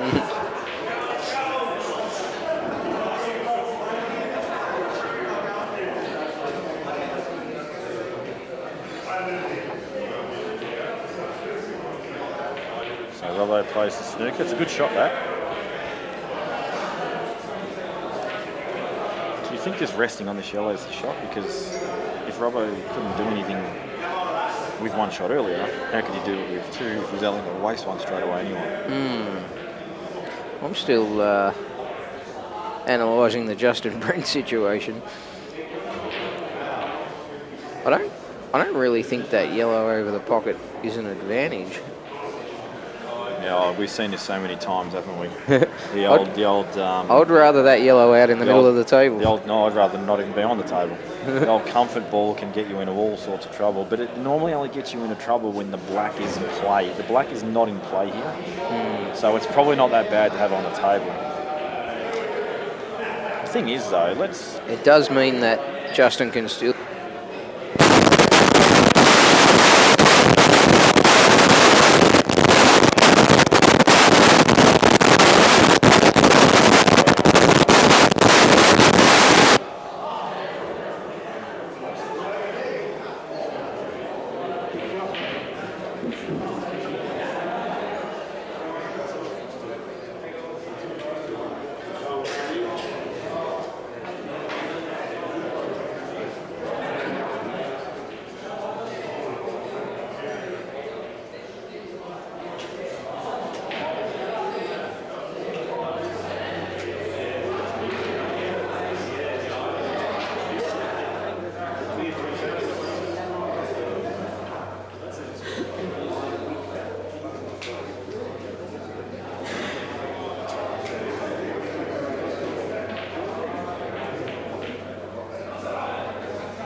Sorry, folks, just a quick battery change there on the headsets. We just had a technical issue. And while we've changed the batteries, Rusty's run the rack. Not sure actually what happened there. Meanwhile, down at Brent and Justinville, Black's actually found its way out, away from that middle pocket. Now this yellow ball can potentially be an issue. It's over the other side of the pocket. Like I said, comfort balls can kill you in this game. Yeah, but the thing is, you can play the black stack back out still while that yellow's there. He's going to face cut this across. Yeah. Oh, okay. Oh, that's a good shot. He's tried to land behind it. And this is what I'm talking about. Like, if you leave this yellow on the table and Brent gets right behind this and puts it on the back of the red and really hard up, Justin's like, he's no longer favourite. No, especially over the pocket. If you're going to have that yellow, I'd have it out in the middle of the table. See, the thing is, Brent can still play the black without any danger at all because Justin's not going to be foul snookered. Absolutely. Surely Justin will recognise, okay, I've got to get rid of this yellow over the hole. It's no longer a comfort ball, it's a hindrance. Problem with that is, then Reds dictates the play. Well, they can, because the thing is, they do anyway. It doesn't matter where Brent puts the white right now anyway. Justin's not going to pop the yellow. He's already said he wants to leave it there. But If you've got that yellow out in the middle of the table, though, it adds options for the yellows. I agree with that. And, well, he's just lost the frame because he's just caught it a little thin. I like the shot, I honestly do. It just wasn't quite executed to plan, but he had to play it. Maybe he didn't have to get it, like pop the yellow in that shot. Could maybe just get it right over there, cause it to be really difficult to kick out, and then Could have been a little bit of time pressure there too. yeah, possibly. And there's the other thing too. Justin then would have probably popped the yellow in the pocket. Said, well, you're not winning now. But there's a really good example of that frame there. With you got the 20-20 clock, the 30-30 clock. I don't care who you are. You don't just come up with an option in the first 5 seconds or 10 seconds and know what you're going to do. You need some thinking time with that sort of stuff. But I can crap on about this till the cows come home. The bottom line is we're playing 2020 and we've got to adapt to it.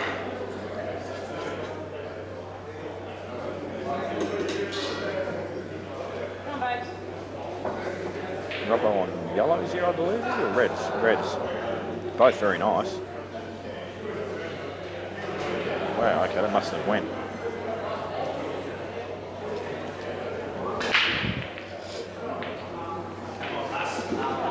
If that actually didn't go that red, Robbo's weighted that really nicely.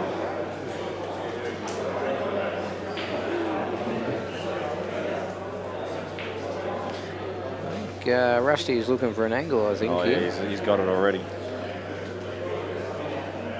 Just got to clear this red. Just slightly in the way of the natural angle off the bottom cushion. So you'd want to come side cushion, but risk potting the red then.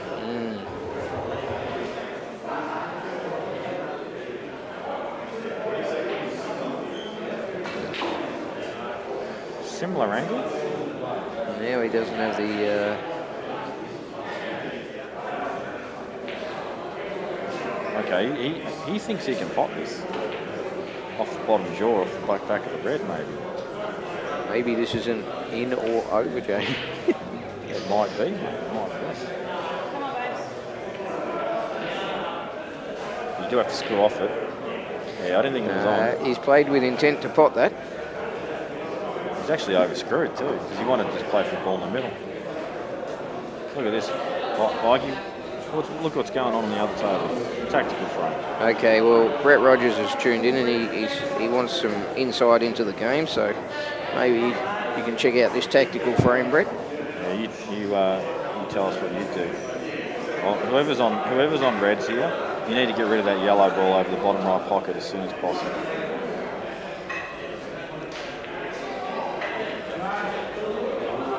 Gus is absolutely... you know what Gus is wishing right now? Gus is wishing the final got played tonight. He's 5-1 up and he's flying. He is flying. He's got wings. He's Red Bulling his head off over there.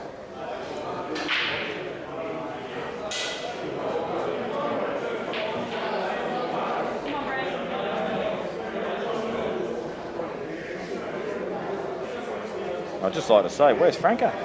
Huh? Isabella goes out of the tournament, suddenly there's no Franco anymore. How was it? Rather go to dinner, would you, Frankie? Yeah, no worries.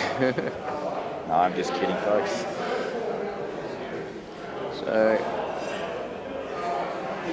Robbo's looking at whether this red goes past the black inside the yellow.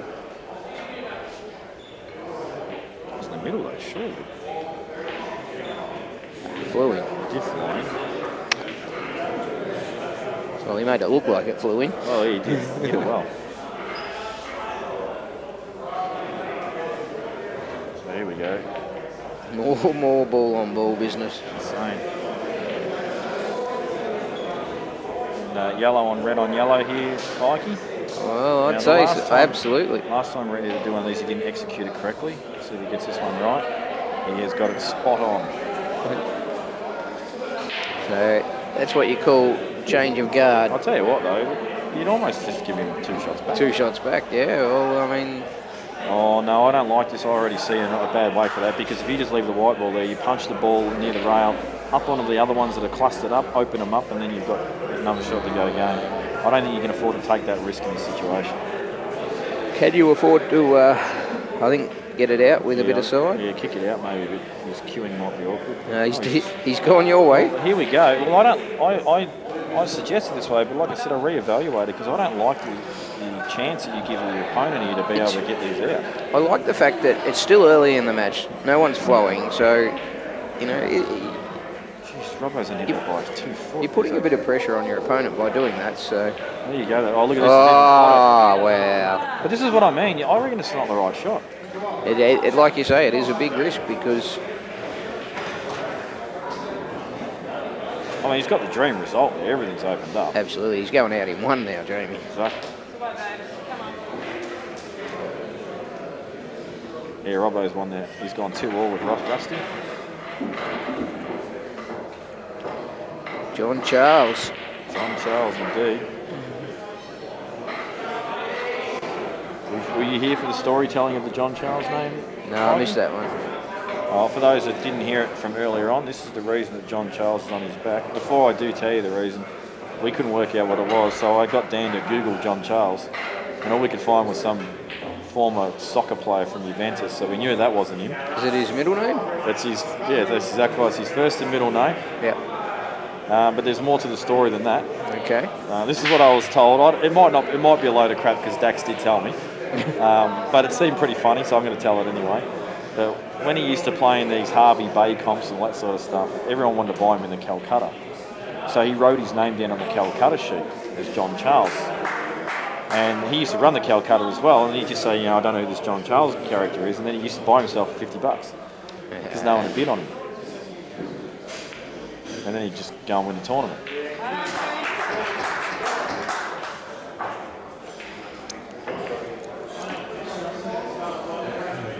So Reedy claws one back, goes 1-all. Like I said, the choice of shot error there, in my opinion, from Justin. Reedy's already on the toilet break run. You'll notice he's taken his glasses off too.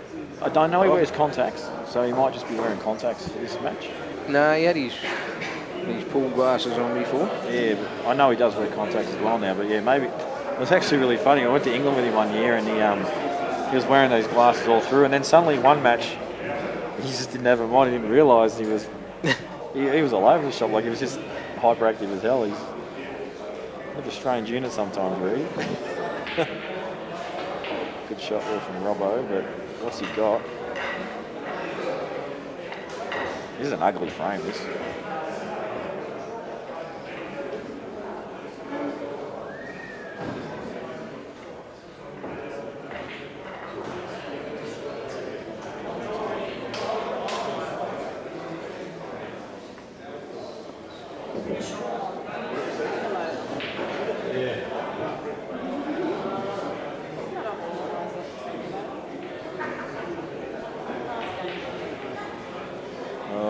Flick on the black and heading off. That is actually really, really unlucky. Did he try and hit the black? I don't know. If he did, he would have wanted to hit it fuller than that, but that in off is pretty cruel.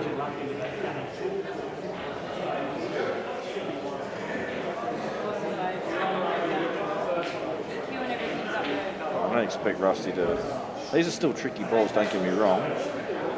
But at worst, I expect Rusty to be in a very commanding position if he doesn't clear here.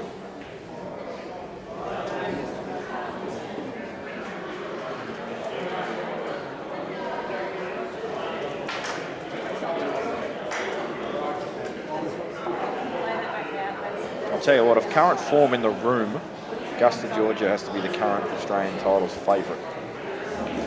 And maybe Woodsy. Apparently Woodsy's playing... Oh, he's out. Robbo's rolled him, so never mind.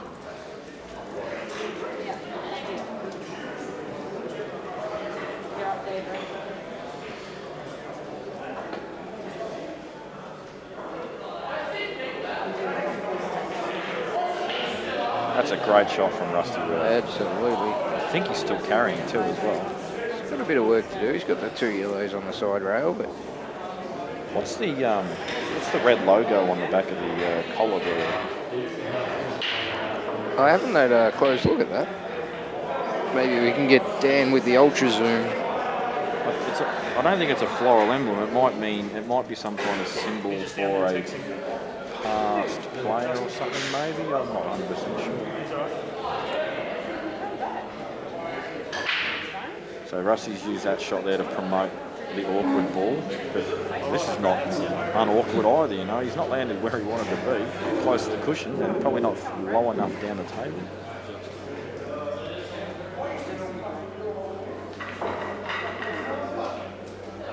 Perhaps it's the universal symbol for multi-state. It might be, actually, because I think every one of them does have that pedigree in them, so I like it. We'll run with that.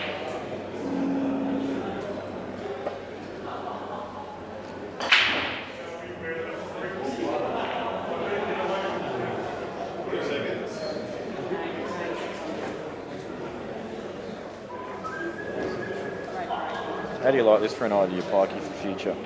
You can only play for the state that is on your driver's licence. Queensland side to get real strong again.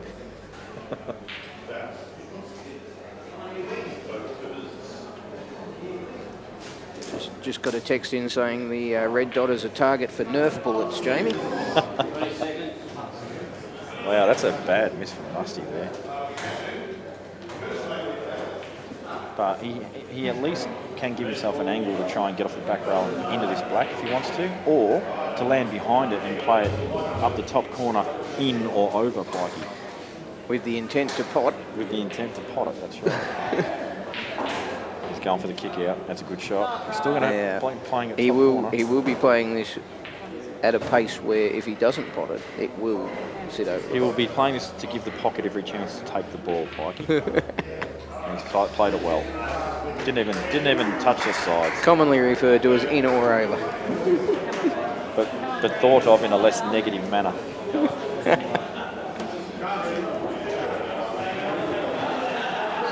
So interesting choice of shot there from Robbo to pop the ball over the hole. Maybe he was trying to cover it, I don't know. Meanwhile, on the other table, 1-1 versus 3-2. What do you think's happening there? One match did start a little later, but... Well, that's true. One frame later. And that wasn't quite a break, that frame. Looks like John Housen's doing a bit of an exhibition over there. Now, mind-blowing.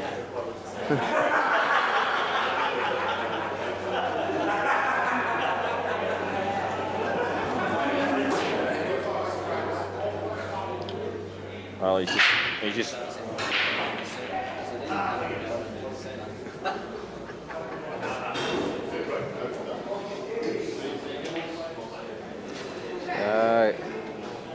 well, the tactical frames continue. It's a very good shot from Justin. That's a great shot. The reverse cover. I was absolutely spot on with the call on this match. Yeah, I'm very surprised you were. I really didn't think that it would go like this. I don't get it right often, Pikey. This one I was pretty confident with. You've done well. I think it could potentially open up mid-match, though. That's actually a pretty good result there for Rusty. Sometimes it can be very hard to start flowing after you've been bogged down for 3 or 4 frames. Absolutely. Good shot there again from Rusty. This is just what Rusty does, isn't it? Well, that little lucky flick that he got the shot before has created this opportunity. And he's taking full advantage of it.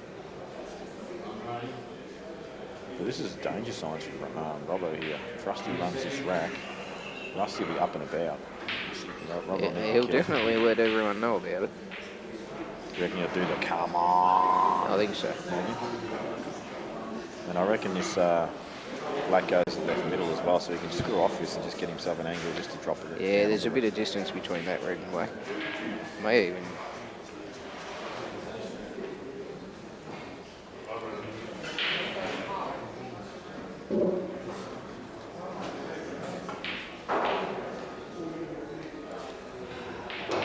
And he's called the foot stomp.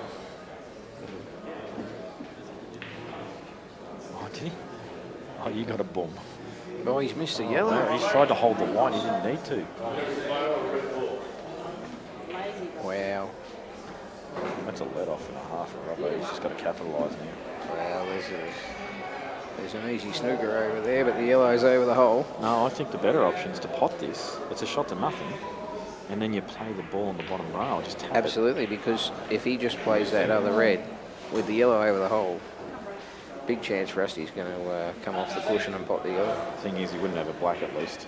You know what I mean? Like, well, he's done what we suggested, not the shot. The thing is, how do you actually pot this? Robbo's made sure that there's no across table, no simple one cushion escape. Yeah, And that's important when you're playing high caliber players. he's swerving, I think. Oh my God! He's come back and hit it. Wow!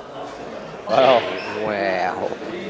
That just shows me how unbelievable this game is. That you think you've seen everything there is to see in this game, and then someone does something like that. I don't think I've ever seen that type of pattern before. Yeah, that was crazy. The figure eight. The figure eight shot. Make a good trick shot, that would. It would. Especially if he had nicked it just a little bit more to make it come off a couple of rails and then pot it the second go. So Robbo with a let off. You will find Robbo mop these up. Yeah, I'm pretty sure that red below the black is available to the centre pocket. You'll find he just...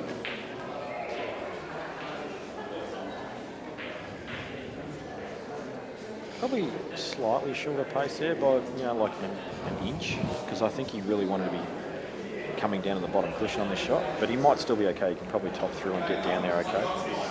Yeah, I think he's all right. If you can't, he'll play for the other ball first, like this. Yeah.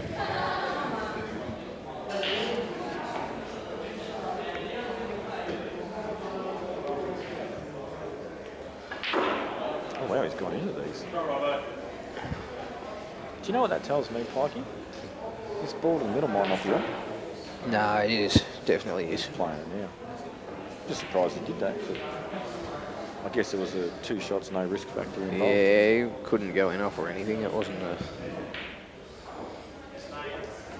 Maybe the one on the cushion was hard up and he didn't want to screw off it. Yeah, well, we've seen it. They're a little tricky pace along the rail, so... That's Franca's form, eh? She turns up just about when the match is finished and pretends she's been here the whole time, eh?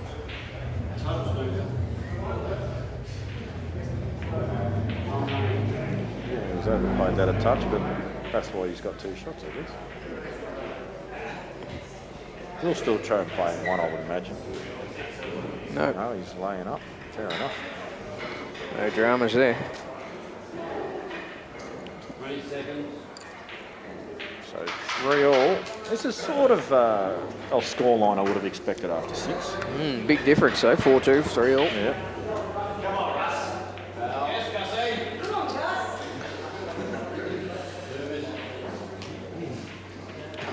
Oh, look at Frank is actually not even over watching Gus. She's sitting down in a chair watching someone else playing, yelling out across the room. Not bad, Franco. So, Reedy has got his lenses on. His lenses on. Maybe he was unhappy with the previous frame that he won. I don't know.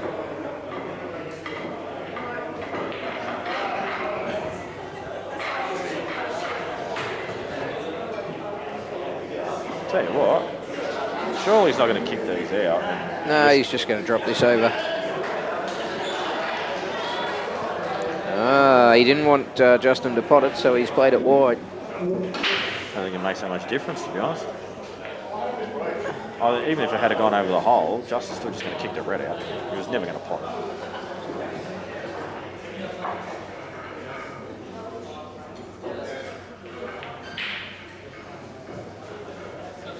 Would have liked that a little higher.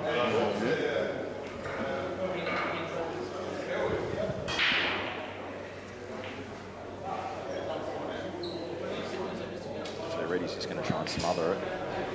And he hasn't got it. I don't know. Do you reckon this is a full pocket, this red in the bottom pocket here? If it is, Justin could have a go here.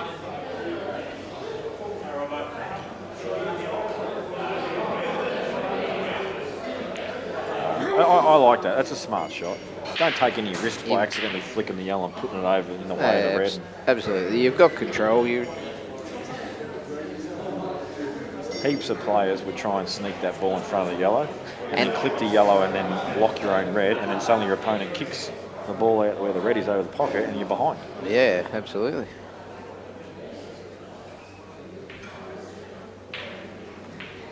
Try to set that over the hole and get a snooker, but he's just missed it. Just pop the ball down and start. Yeah, big difference there. He would have been an awkward shot for Justin. I think he would have just pushed the black down, maybe.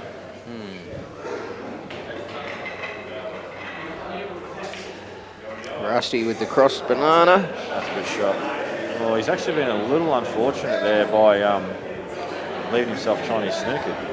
So Justin will have a go here. Oh, wow. Rusty. That's just because of the Chinese snooker, that. Yeah. Everybody's got that horrible ball off the other end of the table to deal with.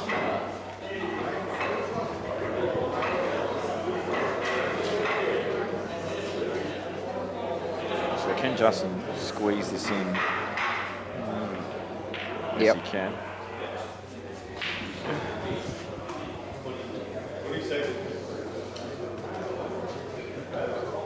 This is one of those shots, Jamie, that Justin's got to play now where you really got to... It's not as easy as it looks because you're over the knuckle and you haven't got your hand on the table, nothing to keep you still. They are extremely missable, these balls. You've only got to be off by a very small margin. No. You miss it by a mile. He's just dropped that in nicely. You're right, they're extremely missable, especially when there's real pressure. The reason is because there's no support underneath you when you play the shot. It's very easy to move. You're right. So finally the third frame gets completed there. I wonder what the score is with Travis Corley and Dave Ewing, because they've still got to play another match after whoever that. 3-2 last time Matty saw it.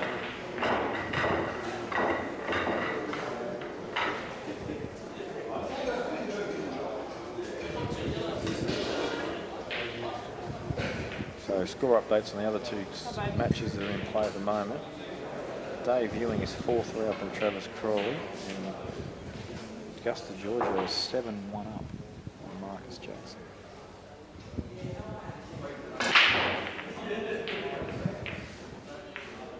Oh, Rusty is okay. I think this ball will pass the right centre as well, past the black. So if he wants to play this ball on the top left now, and just come down the table for it, he should be all right. He's not listening to the word I say, which is probably a good thing. It's a little... May actually play this off too and come back to the right side of the table there. It's the sort of shot Rusty likes to play. He certainly does. Probably a touch short of pace. Would have liked to have been off the cushion a bit so he could maneuver the white. This is a little... is he going to nudge into the black? I think he's going to catch it, yeah. No. Dodged it. Oh, probably the worst spot you could land.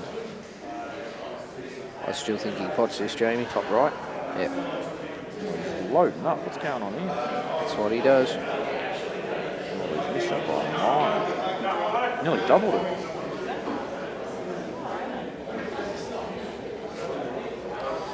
Tell you what, those two frames, well, I'm not saying Robbo's won this frame already, but big difference. Yeah, a couple of let-offs for sure. You don't see Robbo lose frames when he's got 7 on the table too often.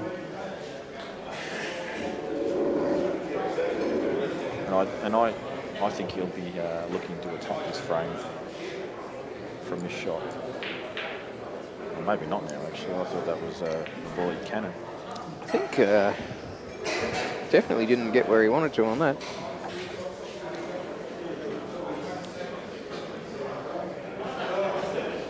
So you reckon he stuns in the ball near the left side rail here? That's what he's trying to do.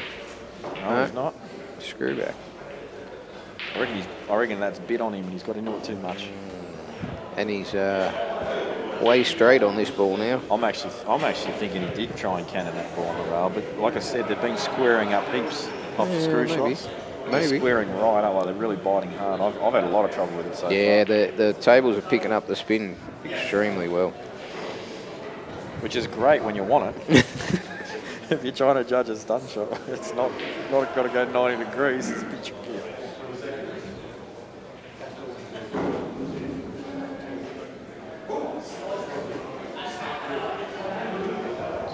What do? You can't really just drop this over. It's dangerous to put it over, isn't it? Just got to continue to commit. There's this shot, Pikey. You've got to pop this ball in the top corner like dead weight, or a little past dead weight, and the natural angle, I reckon, will just take it towards left centre. Yep. To be on this ball, he's I think Robbo's going to try and play a bit of a snooker here. Right.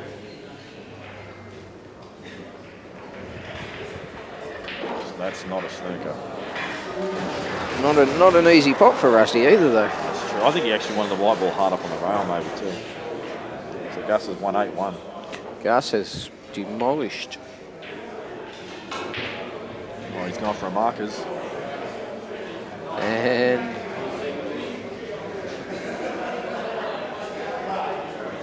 This time Robbo should finish the frame. Justin Sage has just played a pretty decent shot over the Chinese snooker and should get this ball for 3-1.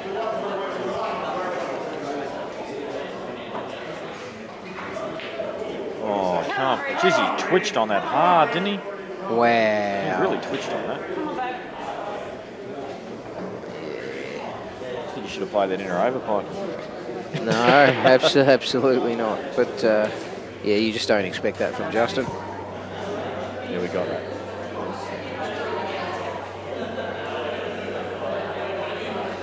Maybe a lapse of concentration, Jamie. I don't know. He did move a lot on the shot. Can you replay that, Dan? That black? Just want to see if we can detect the movement.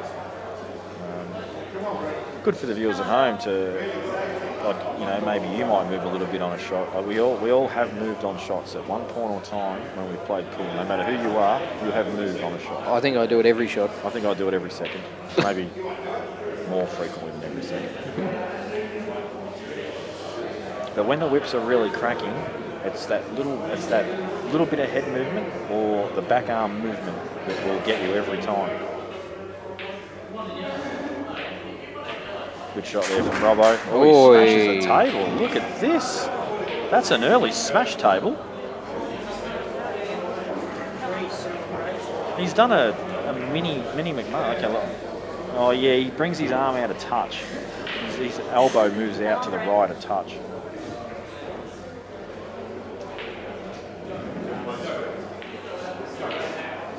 Anyway, it's Reedy's turn to capitalise for a big error. I've not seen that kind of emotion off Robbo for a while, not during a match like that. Like slamming the table before the black's even down.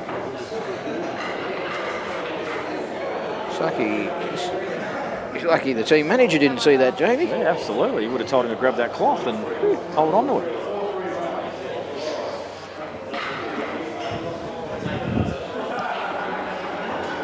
Hang on, maybe Kev did see it.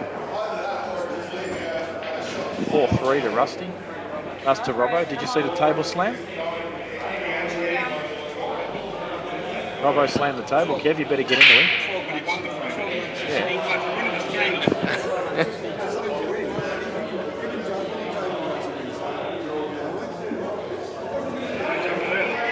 It was It was early. He won. It was before he popped the black. That's what we said. He hasn't, I don't know if he's got the cloth, mate.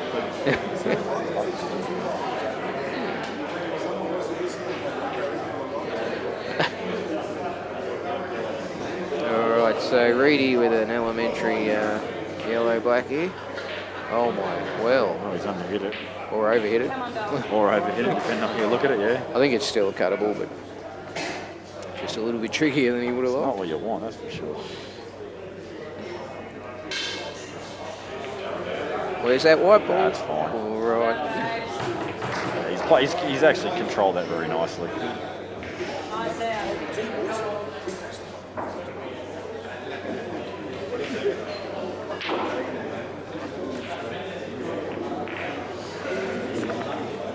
Robbo's pumped up here. He's on and out. Yeah, he's played a really good shot. Look at the way he's walking around the table. He's in hyper mode. Yeah, I think he wants to speed up.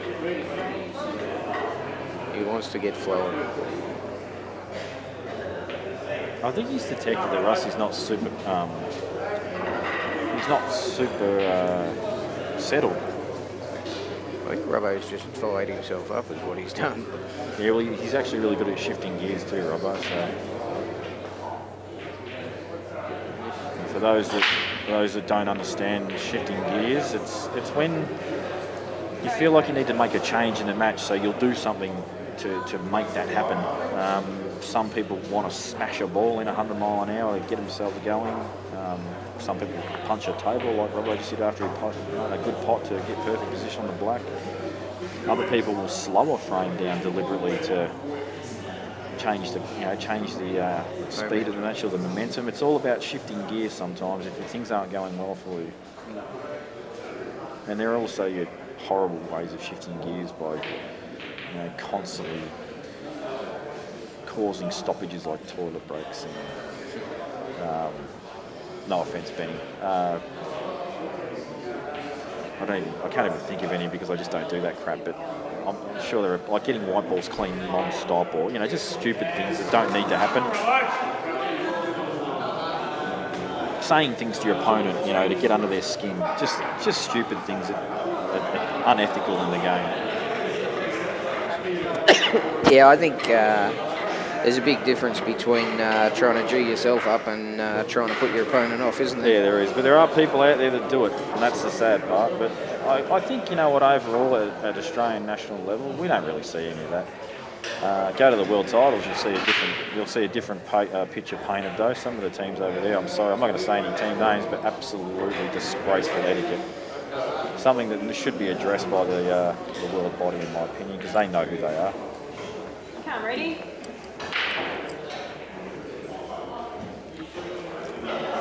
It's a bad miss from Justin. I'll tell you what, he's missing a few balls.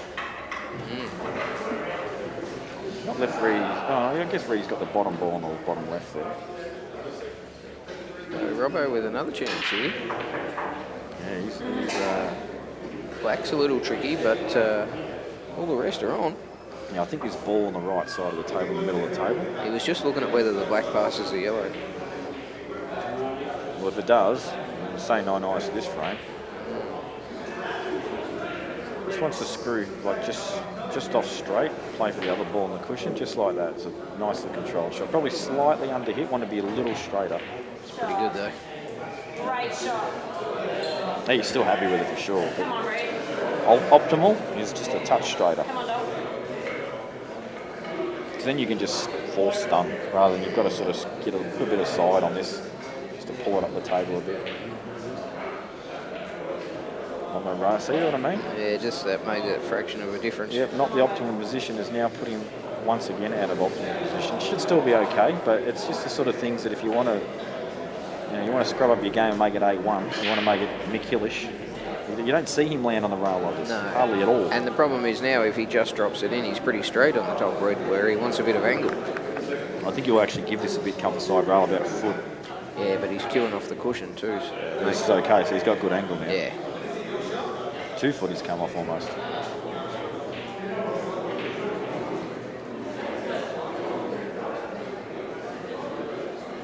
This is the key shot, Mikey, because it's all about landing on the ball in the middle to give yourself an angle to drop onto the black bottom left.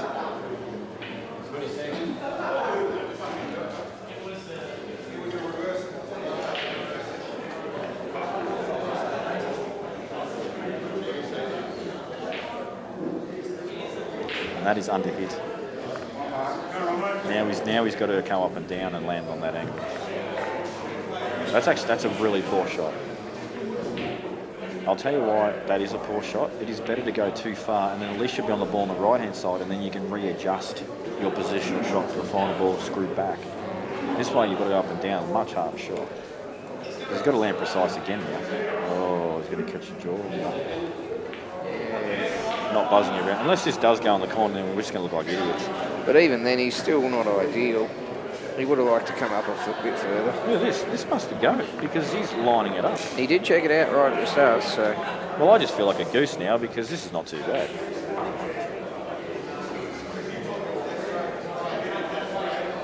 He's going to be... It must be tight. Must be tight. Yeah. Looks like he's going to be playing it from just near the blue spot, but on the snooker table. Yep. It's got to be tight though, because he would have just got down and knocked it in already. Like as in like the red, he wouldn't have been so worried about getting in a specific spot. So I'm going to say this is a half pocket shot or maybe 3/4 pocket.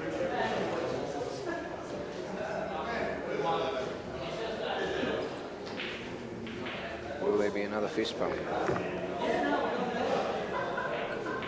Well, that flew in. I still reckon it was 60% pocket. He's hit it well. And he's locked calm this time. There's no table slams. Maybe he's worried he'll break the table if he hits it a second time.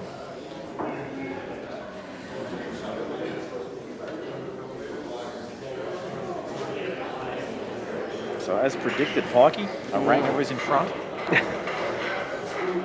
So Robbo commanding lead now, 6-3. Great shot there from Justin Sage on the other table.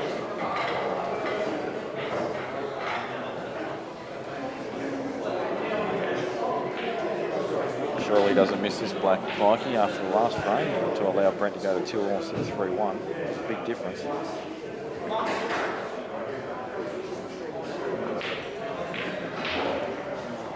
So 3-2 to Justin Sage. Makes no mistakes.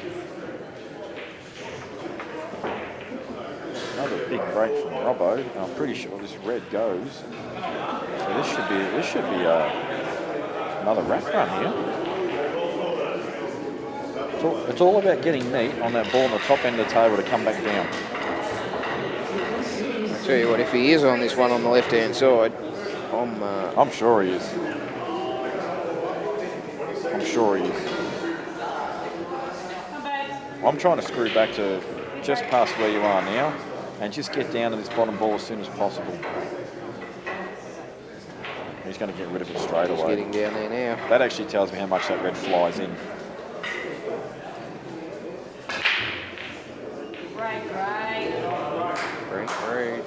Great race just poleaxed that. Got a couple of balls. Grey ball. Yeah, one of each. Oh, that's a bit Underhit. Yeah, Underhit. A bit no man's land, isn't it? Definitely would have liked to come out a bit further than that.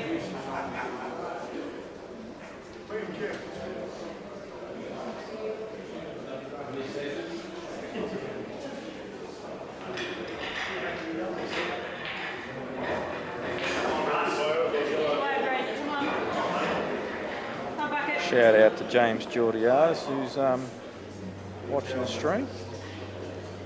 South Australian American table legend, I understand.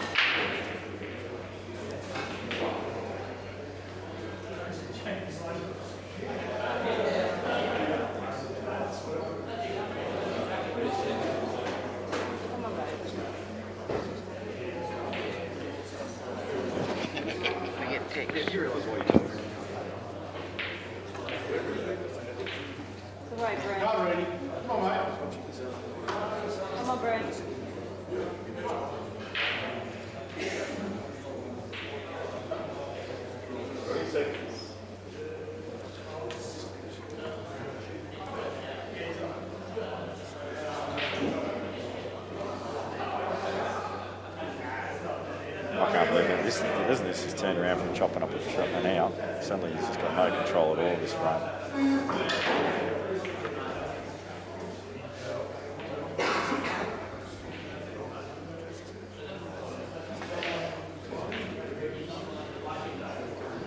Reed weaves the needle. I'm surprised Rusty's actually popped that so early, although it's pretty committable pot out, isn't it? Absolutely. See, Rusty doesn't wait around very often.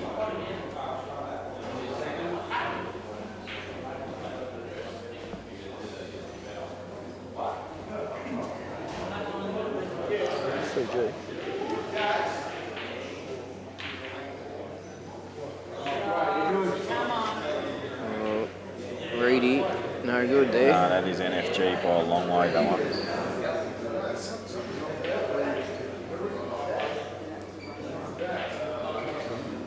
Key shot here for Rusty. He wants to get just as straight as he can on this yellow on the left side of the two, because then he can stun. If it's really straight, which I don't think you can land like that, but if it's just off straight, he can just stun through the gap. Reedy's had a go at potting the black out of turn there and didn't quite manage it. Yeah, so I don't think he's straight enough to hold, so I think he's going to have to pick the gap. I think he's going to screw in between the black and the yellow. That's what he said. Yeah. Even if he hits the lower side of the black here, he won't care. Like this. Yep. Jesus, what's going on? I've actually called a lot of things right so far these titles, Pike. Sometimes it happens, Joe. Oh, not often. So I think what's going to have to happen is I get knocked out of things much earlier, and I seem to be better early. It's good stuff. And Rusty pegs one back. That was actually a massive error from Robbo there to allow that frame to be won by Rusty. Yeah, he had the chance. It's off the snap. And Kev did come over to us while we were distracted and said that he nearly did a table punch in anger. Mate, I'm not a big fan of the table punch, really. Like, I'm not a massive fan of it. I've done it a couple of times when I've been crazy frustrated, but generally I just carry on like a 2-bob watch instead.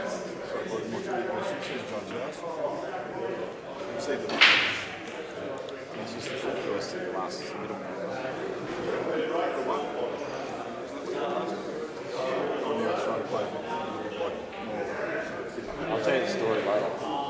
There's a story behind it.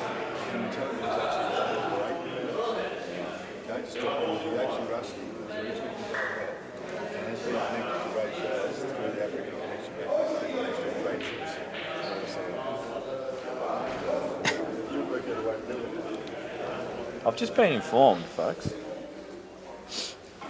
There's actually even more to the Rusty back of his shirt's name. I actually did not know this. It's quite an amazing trivia. Rusty's actually originally from my hometown in Ballarat, and his name actually links back through to Ray Charles through the South African trade ship days. So pretty amazing stuff. From Georgia. So there you go. Pretty amazing stuff. And you know what, folks, if you believe that, you'll actually believe anything.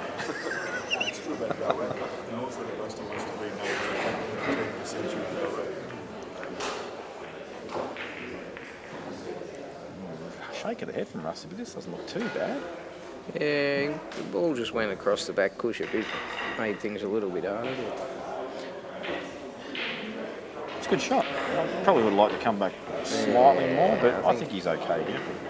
He's got plenty of room to land in, put it that I way. know he's not enjoying these balls down the rail. Played that well, though. He'll be enjoying that one. He will indeed. Look at this, suddenly from 6-3 and a really bad chop up to 6-5 in a sec, providing he doesn't blow this. Table pump. Yeah, momentum swing, we may see a bit of a fist pump here. He's got the pump action going on the back arm. Oh, nothing yet. Maybe if you can get to 6-all, we'll see it.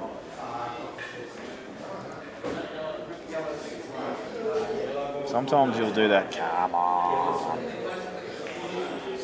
That's when you get two class players like this, Jamie. It's good because you know that one mistake gets punished. Well, this is what I mean. That's a 2-frame swing in my eyes. If Robbo was 7-3 up after the frame before that, does Rusty get that out? Yeah, well, that's the thing. Probably still does, but Bit more there's pressure. a lot more pressure. Tell you what, Justin's just weaved through the balls and managed to go in off there, giving Reedy a chance. I haven't focused heavily on this match, but you know what I haven't watched? I've watched Justin keeping Brent in the match. That's what I've watched. That is a big break. Oh, that red has just gone into an unfavourable What a difference that makes if that red comes out another inch or two.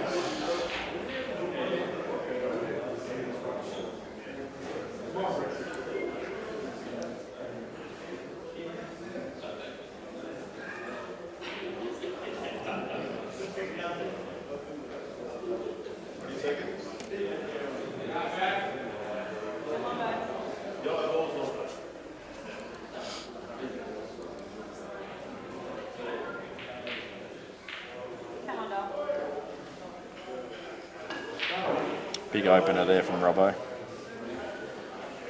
And that tells me I think he's taken these on, Jamie. yeah, I think there's 2 balls at the bottom here. He's got a yellow in the vicinity that can actually separate them. Good shot there from Reedy. Great shot. Still got 2 visits as well.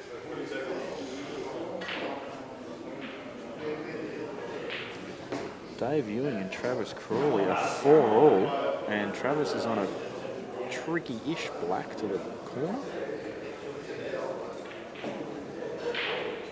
which has, whoa, he's missed that by a long way.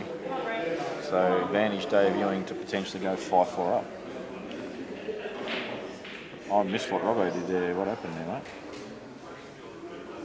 Oh, I didn't see it either. Give Rusty a chance to get into these. I was on the other stream. Another good shot there from Reedy. So Rusty's separated the reds and yellows there, but he's left himself with a little bit of a tricky pot. I don't think he'd be that upset about this one down the bottom rail, would he? Yeah, he's got to get the rest for it, but he's got to get the Reedy spider. sneaked himself, I think, has he? Or is he? No, he's okay. Tell you what. He's gone in, that's a good shot. And he's on. Still a little bit, yeah, that goes into the corner. Yeah, no, he's all right now.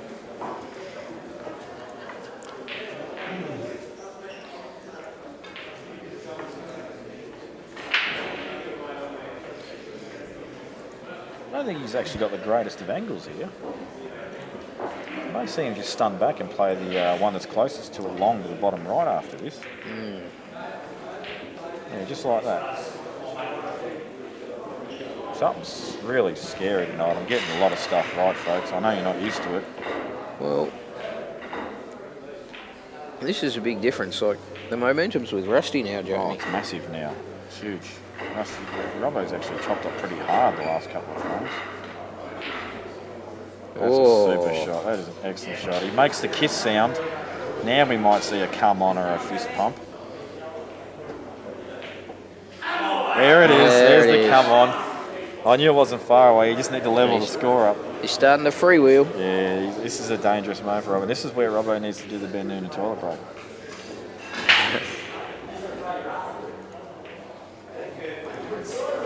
Be interesting to see how Robbo responds, whether he goes back into his slow down, methodical mode, or whether he comes out firing. Yeah, it's interesting, you know. Scary came over and says, I've been telling Robbo for 2 years he needs to speed up like he is right now, and then suddenly he chopped up. But I do agree. I said to him a long time ago at the big guns, like there's so many in front, I said, you can't keep playing this slow because you just mentally destroy yourself. I'll tell you one thing, Jamie. Everyone's got their own pace. You know, you can't take someone who plays slow and tell them, you know, speed up and play fast, and all of a sudden they're going to play like the players who do play fast. They don't have to play super quick. They just need to up their tempo a couple of beats, and it will save them so much mental strength for later on in a massive tournament. So I don't have to worry about that because I don't go deep. So I can just use all the brain power I like the first couple of matches. All done. But no, in all seriousness, Robbo's got a chance for the out here. See, and we've said this so many times already this last couple of days. You're going to hear us say it many, many times. If you want to win, you've got to get these. Yeah, absolutely. It won't be. Do you know what I'm going to predict here, Pikey? Robbo runs this rack, and then Rusty breaks and runs the next rack for a hill-hill match. And then there'll be a dodgy last frame. Oh, did Rusty break that? Never mind then. What a crap prediction from me.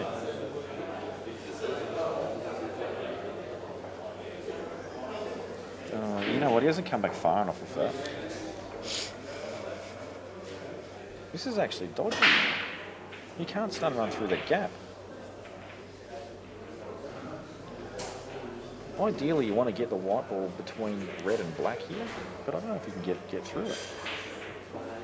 He's had to go across the face. But now, see, same deal. Thin cut, not really a lot of value in this shot. I might be able to just hold for the ball in the middle if he can really drag it in. Maybe. Benny's looking at me like I'm an idiot. I don't blame him because I don't know if it's on either. I don't think you can either. Maybe with some side. Oh, I'm a genius. Of course he could hold. Yeah, but has he held enough? Yeah, he's okay here. He's okay here. Tough pot this though. You should probably pot it with a bit of check side, Jamie. You try and play this with check side, Pikey, and you increase your chance of missing this ball. I understand, but by can, about 60%. I don't think he can hold here. I don't like it either, to be honest, but you've got to play it.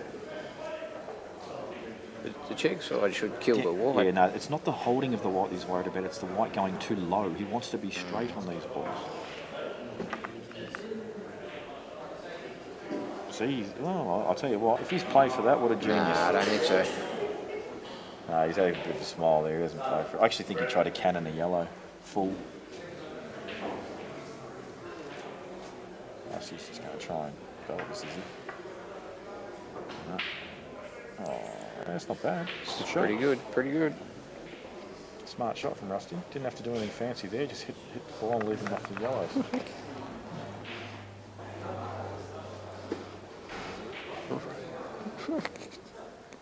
Robbo's not going to play the shot in a million years.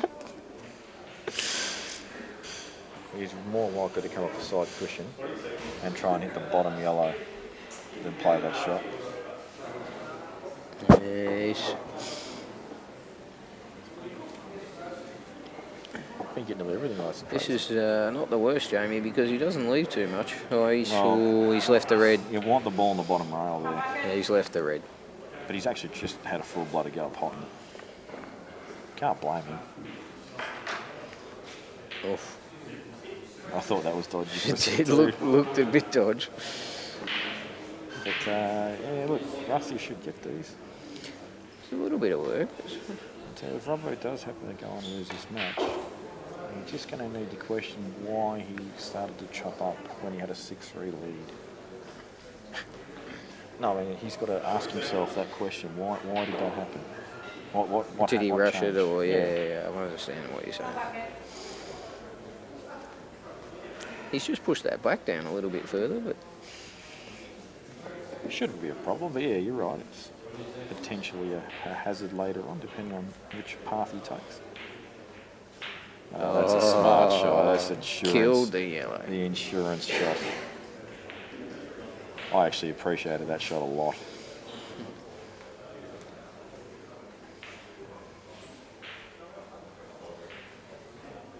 That actually just shows you the smart thinking of Rusty there. I didn't even see that shot. I'm just thinking of mapping that out. He's just thinking, I'll just kill this shallow and guarantee myself I'm going to get back to the table if something does go wrong. He's decided he wants to take the one on the balk last.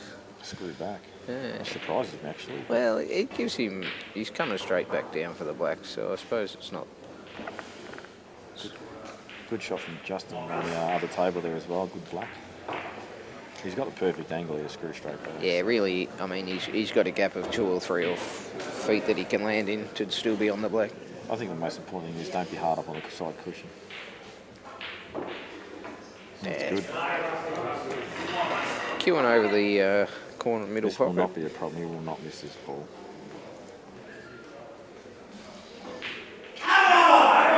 Oh, he's done another come on. I'll tell you what that come on was. That was straight to Robbo's face, that one. That's what that was. That was a message. Reminds me a bit of 2012 when I played Brent Reed. We had an epic match. Oh, I remember that. And, And after he's nut after he finally After beat he potted the final black, he's dropped to his knees in front of me with the big fist pump. But yeah, he went off. I think a few F-bombs came out of his mouth. And all sorts it was a pretty intense match. It was good. And I reckon the same night Travis Crawley won a frame to finish the last match of the night, and he went absolutely off chops after he won. Big break there from Justin.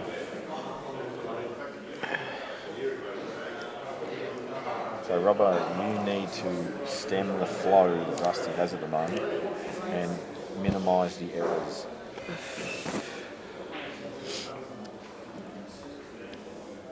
Absolutely. Oh, that was a... Well, the breaks actually turned out okay. It looked horrible to begin with, but he's They didn't spread. They're all on. This one near the black, I reckon once you clear some traffic, it'll go to the bottom right. He's having a look at that straight away, Jamie. Yeah, but maybe the yellow's in the way. It's hard to tell. I'll tell you what, if it's not, play this ball in the corner, get yourself a little angle to pop the ball in the middle and just nudge onto the black, onto the right side of the black. You can choose the natural angle of this because you've just got to drop this red in. It's about you getting the white on the right spot. I think we're going to see this shot. No, we're not. Yes, we are. Maybe we are. That ain't it. That is going too wide.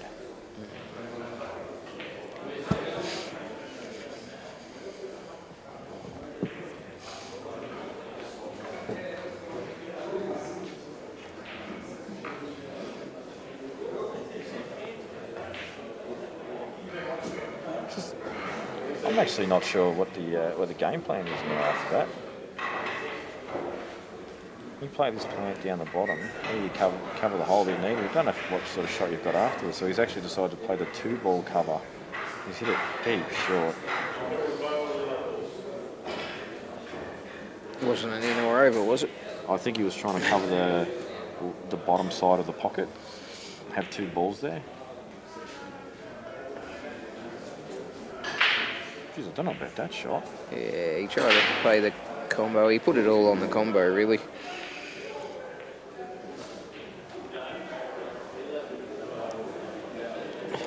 You will see Robbo take control of the pocket here. Come on, babies. Come on, doll. Yeah, I don't know what sort of gap he can make because the red's in the way of hitting it bottom side, the yellow's in the way of the top side, so it'd be interesting to see what sort of gap he can create here. Yeah, that's why he's played the plant. Still dodgy.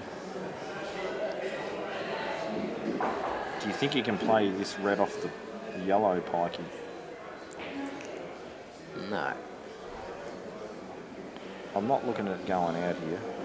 I'm just talking about taking full control of the pocket. What?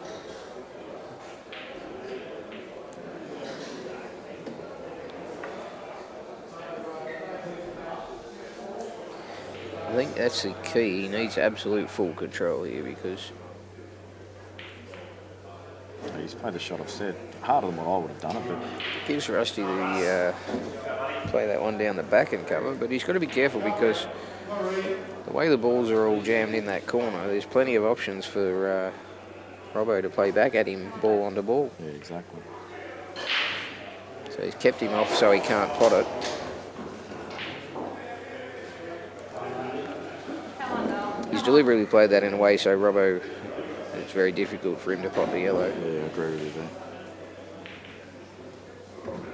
Away, Brent. Come on.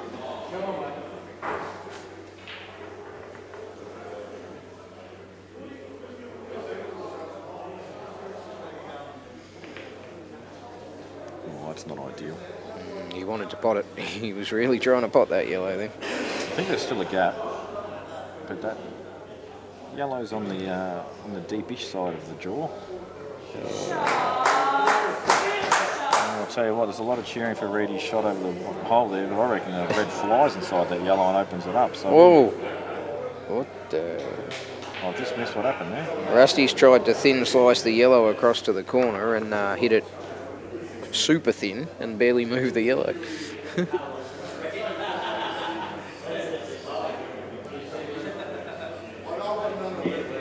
He's actually put Robbo in a horrible position here too.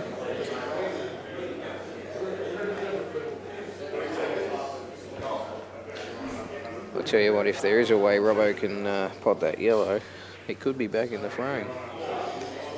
Got to be careful though. No. Just boxing things up. Yeah, he's trying to cut the gap off. I think Robbo's banking on the percentages of hopefully taking it to ground in a tactical battle. Do you know what I see happening here? If this progresses too many more shots towards his pocket, is that Rusty's going to smash that. No, he's actually, well, he's not losing that pocket now, is he? But if Robbo can get a red smother in the bottom of the two, then he can actually fully take control of this match. frame. So How horrible does it look at the moment for Robbo though, with those 4 reds stuck there? it does. But if you can just get one red onto the bottom yellow, so they're all completely smothered, you can eliminate one, leave all your balls there, and they can't really do a lot. I mean, they can obviously smash one ball into another or play the cannon off it. These kind of situations, I think 2020 is horrible because you just don't have time to analyse everything. I agree. Oh, he's caught the knuckle. Oh, no, I was thinking foul snooker, but he's got the other yellow there. Yeah, the one to the left-hand side between the 3. Yeah.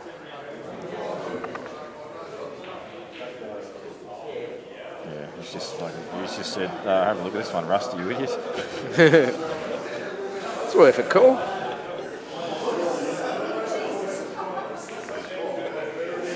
Hey, nothing wrong with asking the question. I'm a big fan Well, of you that. had your mindset there, Pikey, no doubt about that. When you had a bit of a smile after the umpire pointed it out. I'm more a fan of that than the blokes who don't ask the question when it's possibly is. Yeah, that's true.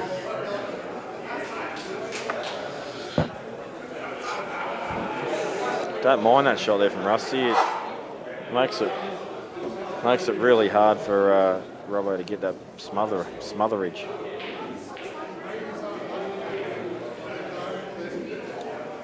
Justin's starting to take control of this match now. He's making less mistakes when he's going for the out. So, And as I say, that he snookers himself.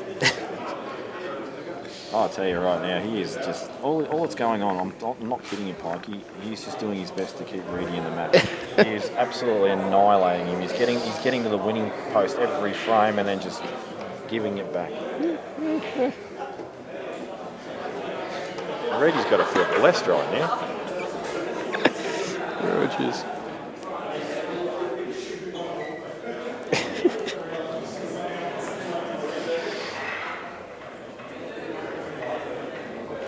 Oh, it's a good recovery there from Justin, and I actually hate when my opponent does that to me. They snooker themselves, they give you false hope, and then they get out of it and pot it, and you just want to kill them. Just want to go down there and headbutt them, Jamie? I know it's like a great result that they've snookered themselves and that, but to give you that false hope. I'll tell you what, Robbo's thrown the black in there. Give Rusty 2. We may see some smashage of balls in a second. In a second? What about now? Oh, that's a sick shot. And that will tear any player's guts clean out of their stomach.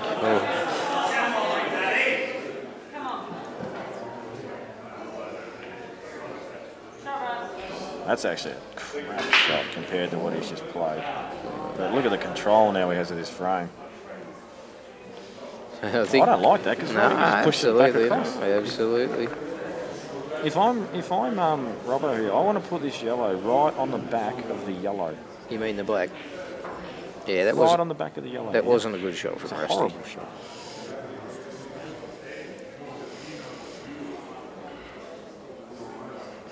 Just get it on the back of the yellow, Robbo. That's the shot. That is the shot. Oh, that is ugly. Nice shot. So, Brett, 20 seconds a shot, 40 seconds a shot, sorry. Plenty of time here, eh? What do you do? What do you do? You yarra. But this is the shot Rusty's about to play now. He's going to smash this. Oh, he's jammed him. That's not a bad shot, though. That's a good shot. I'm surprised he didn't hit harder. I'm completely honest. I'm surprised he didn't hit that twice the pace he did. Well, that's in. No. He wanted it in because he was going to screw into it again off the bottom ball. I promise you that's what he was going to do. I think these are actually jammed though. I don't think they go. Like, if you hit the black on the one. Robbo played his ball. Play the one in the middle of the table, not this one on the outside. But he's in survival mode now, Robbo. He's got to stay alive this frame. We hope that Rusty makes a mistake.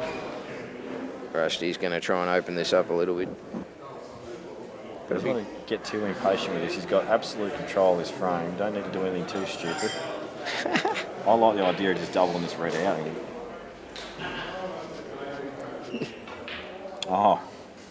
Oh, why didn't I say that? So Brett said that you should just pot out from here. I'm sorry, bro, I missed that. I'll look for it next time.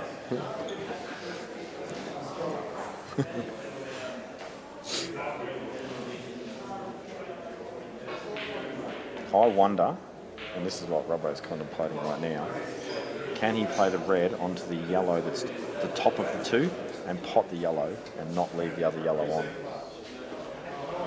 That's what he's looking at, see if it's possible.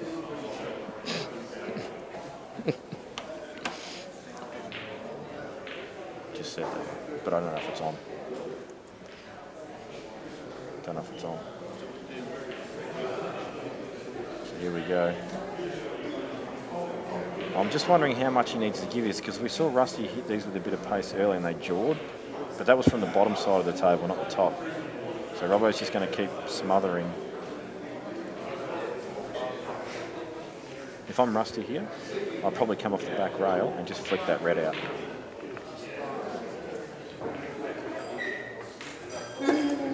Oh, okay.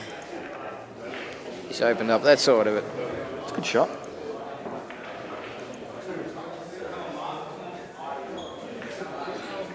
Do you know, this is going to sound really stupid, Pikey, but at some point in this frame, do you pot the yellow at the top end of the table, give Rusty 2 and say, you know what, take the risk, have a dip, screw off the ball in the pocket and try and go into this pack of balls here? Possibly, but not right now. Well, I think this is the perfect time to do it because that red is blocking the cannon across the table.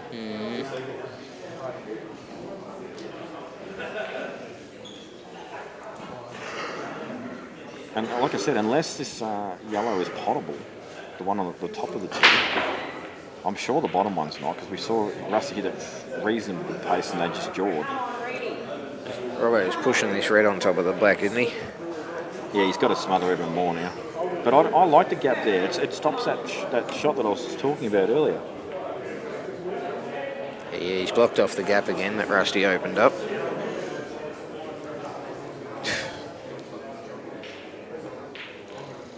Ready? Come on.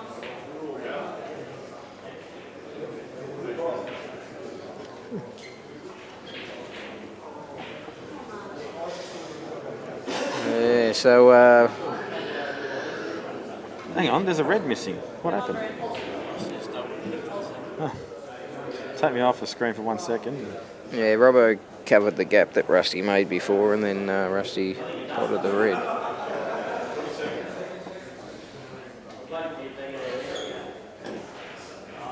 You know, would it be interesting if this frame actually came down to a time foul? Well, Robbo's already had 20 seconds called on him. Wow. That's you know what that is? That is lunatic. That is forfeiting the match. That's crazy. He must have seen something. He must have. If you're going to be patient in that frame for that long, you may as well keep trying to stick it out for a bit longer. Maybe he thought they all come out. I didn't see it. Maybe from the bottom side, yes, but not from the top side. Anyway, I don't think that's the frame Robbo will look back on and say, well, geez, it's cost me the match. There was a middle section of that frame at 6-3 up where he just made a couple of errors that shouldn't have happened, and it probably would have been a comfortable 8-3, 8-4 victory.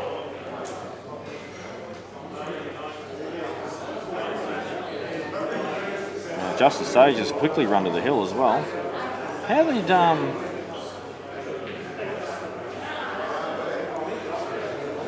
must have ended up winning that frame, and I said he's just keeping Brent in the match. Good shot there too. You can punch this up the table inside the red. Still got a fair bit to do this frame though. Yeah, and this is only half a pocket up here.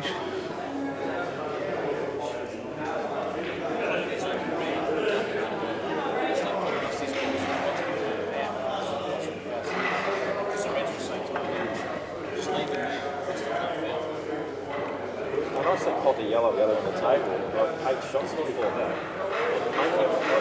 Make him never get that.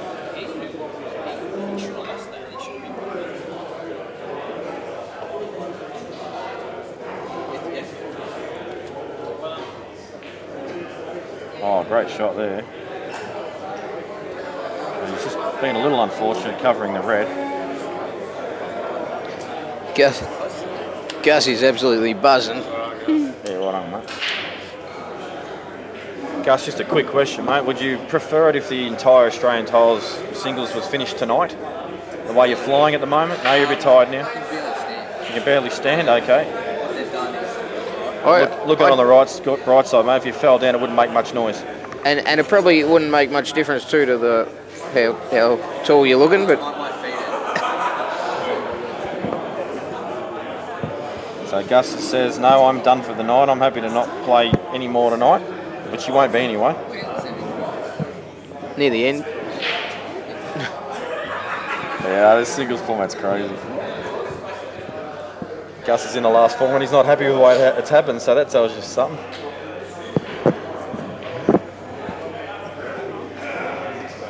So Reedy back in with a shot. Yeah, not much of one though at this visit. He's got a lot of options here. Clock got him.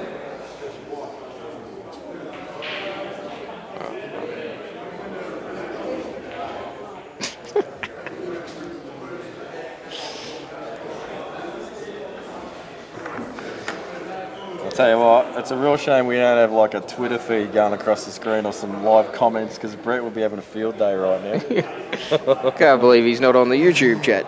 He might be.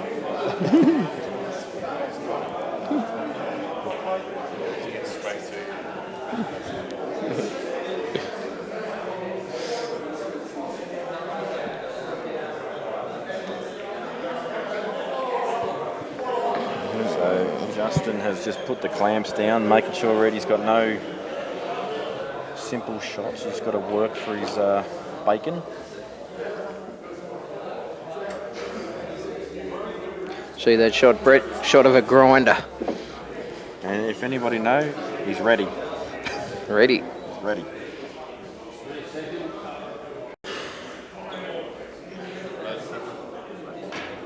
Oh. Wow, what the hell? I don't know, I think he's just nearly... Oh, he's actually got the red over there. Oh, that's a super effort. He's actually probably been a bit unlucky. He nearly jumped onto the table playing that shot. That was Donny Colbert style. He did do a Superman dive, didn't he? But to get the red over the hole off that particular shot is a very good effort. Yeah, if he hadn't... off is pretty unfortunate. If he hadn't gone in off, it's... Well, he's back in control. Still gives Justin a chance, but... Well, one visit from here. Yeah, I know. I'll take Reddy's balls all day. But now with two, a good chance to finish the match off with here. two.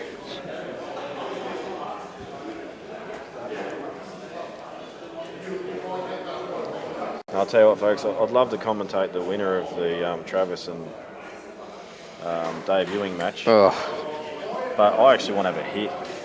I've been very unselfish, and I've been commentating for a long time.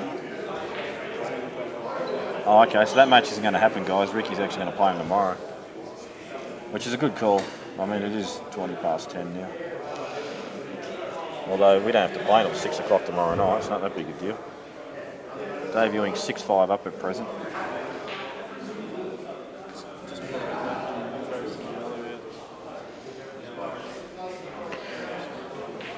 So he's got the angle for the back double, Jamie. Yeah, and this doesn't even have to go in, as long as it's neat. Do you think this yellow passes the black to the middle, Pikey, or does it have to go on the bottom right? No, I don't think it does, actually. I think it's... If it does pass, this is really straightforward. If it doesn't, we just got to control this a little bit more neatly. I guess we'll find out now.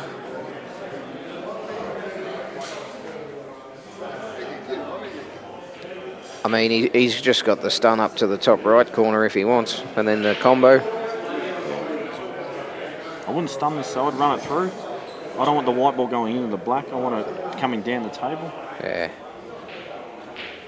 Oh, Stun run through. I'd say that is actually really well cued, because that is not an easy shot to play with a little white. An excellent shot. I actually really appreciate those tiny little stun run throughs, because I played pretty badly. He would have preferred that in, guys. This is harder to get position off than where he's right now. Yeah, he called a double kiss on that. This actually is a horrible shot to get really neat position Yeah, off. it's just, come on, Jamie. You just screw up the cushion. but how often do you see people get this wrong? Yeah. Would you rather the white bird play this shot right now? No, absolutely. Well, I agree with what you're play the saying. risk of getting Where it he is now is much better, but I don't. He's played it well. It's, I've over dramatised it. But I've chopped that shot up many a time. So Justin Sage will win this match 8-3, and really a dominating performance in my eyes. Yeah. So that's it for tonight for us, folks, because Dave Ewing or Travis Crawley will be playing Ricky Emery tomorrow at some point. So until tomorrow, we'll see you then.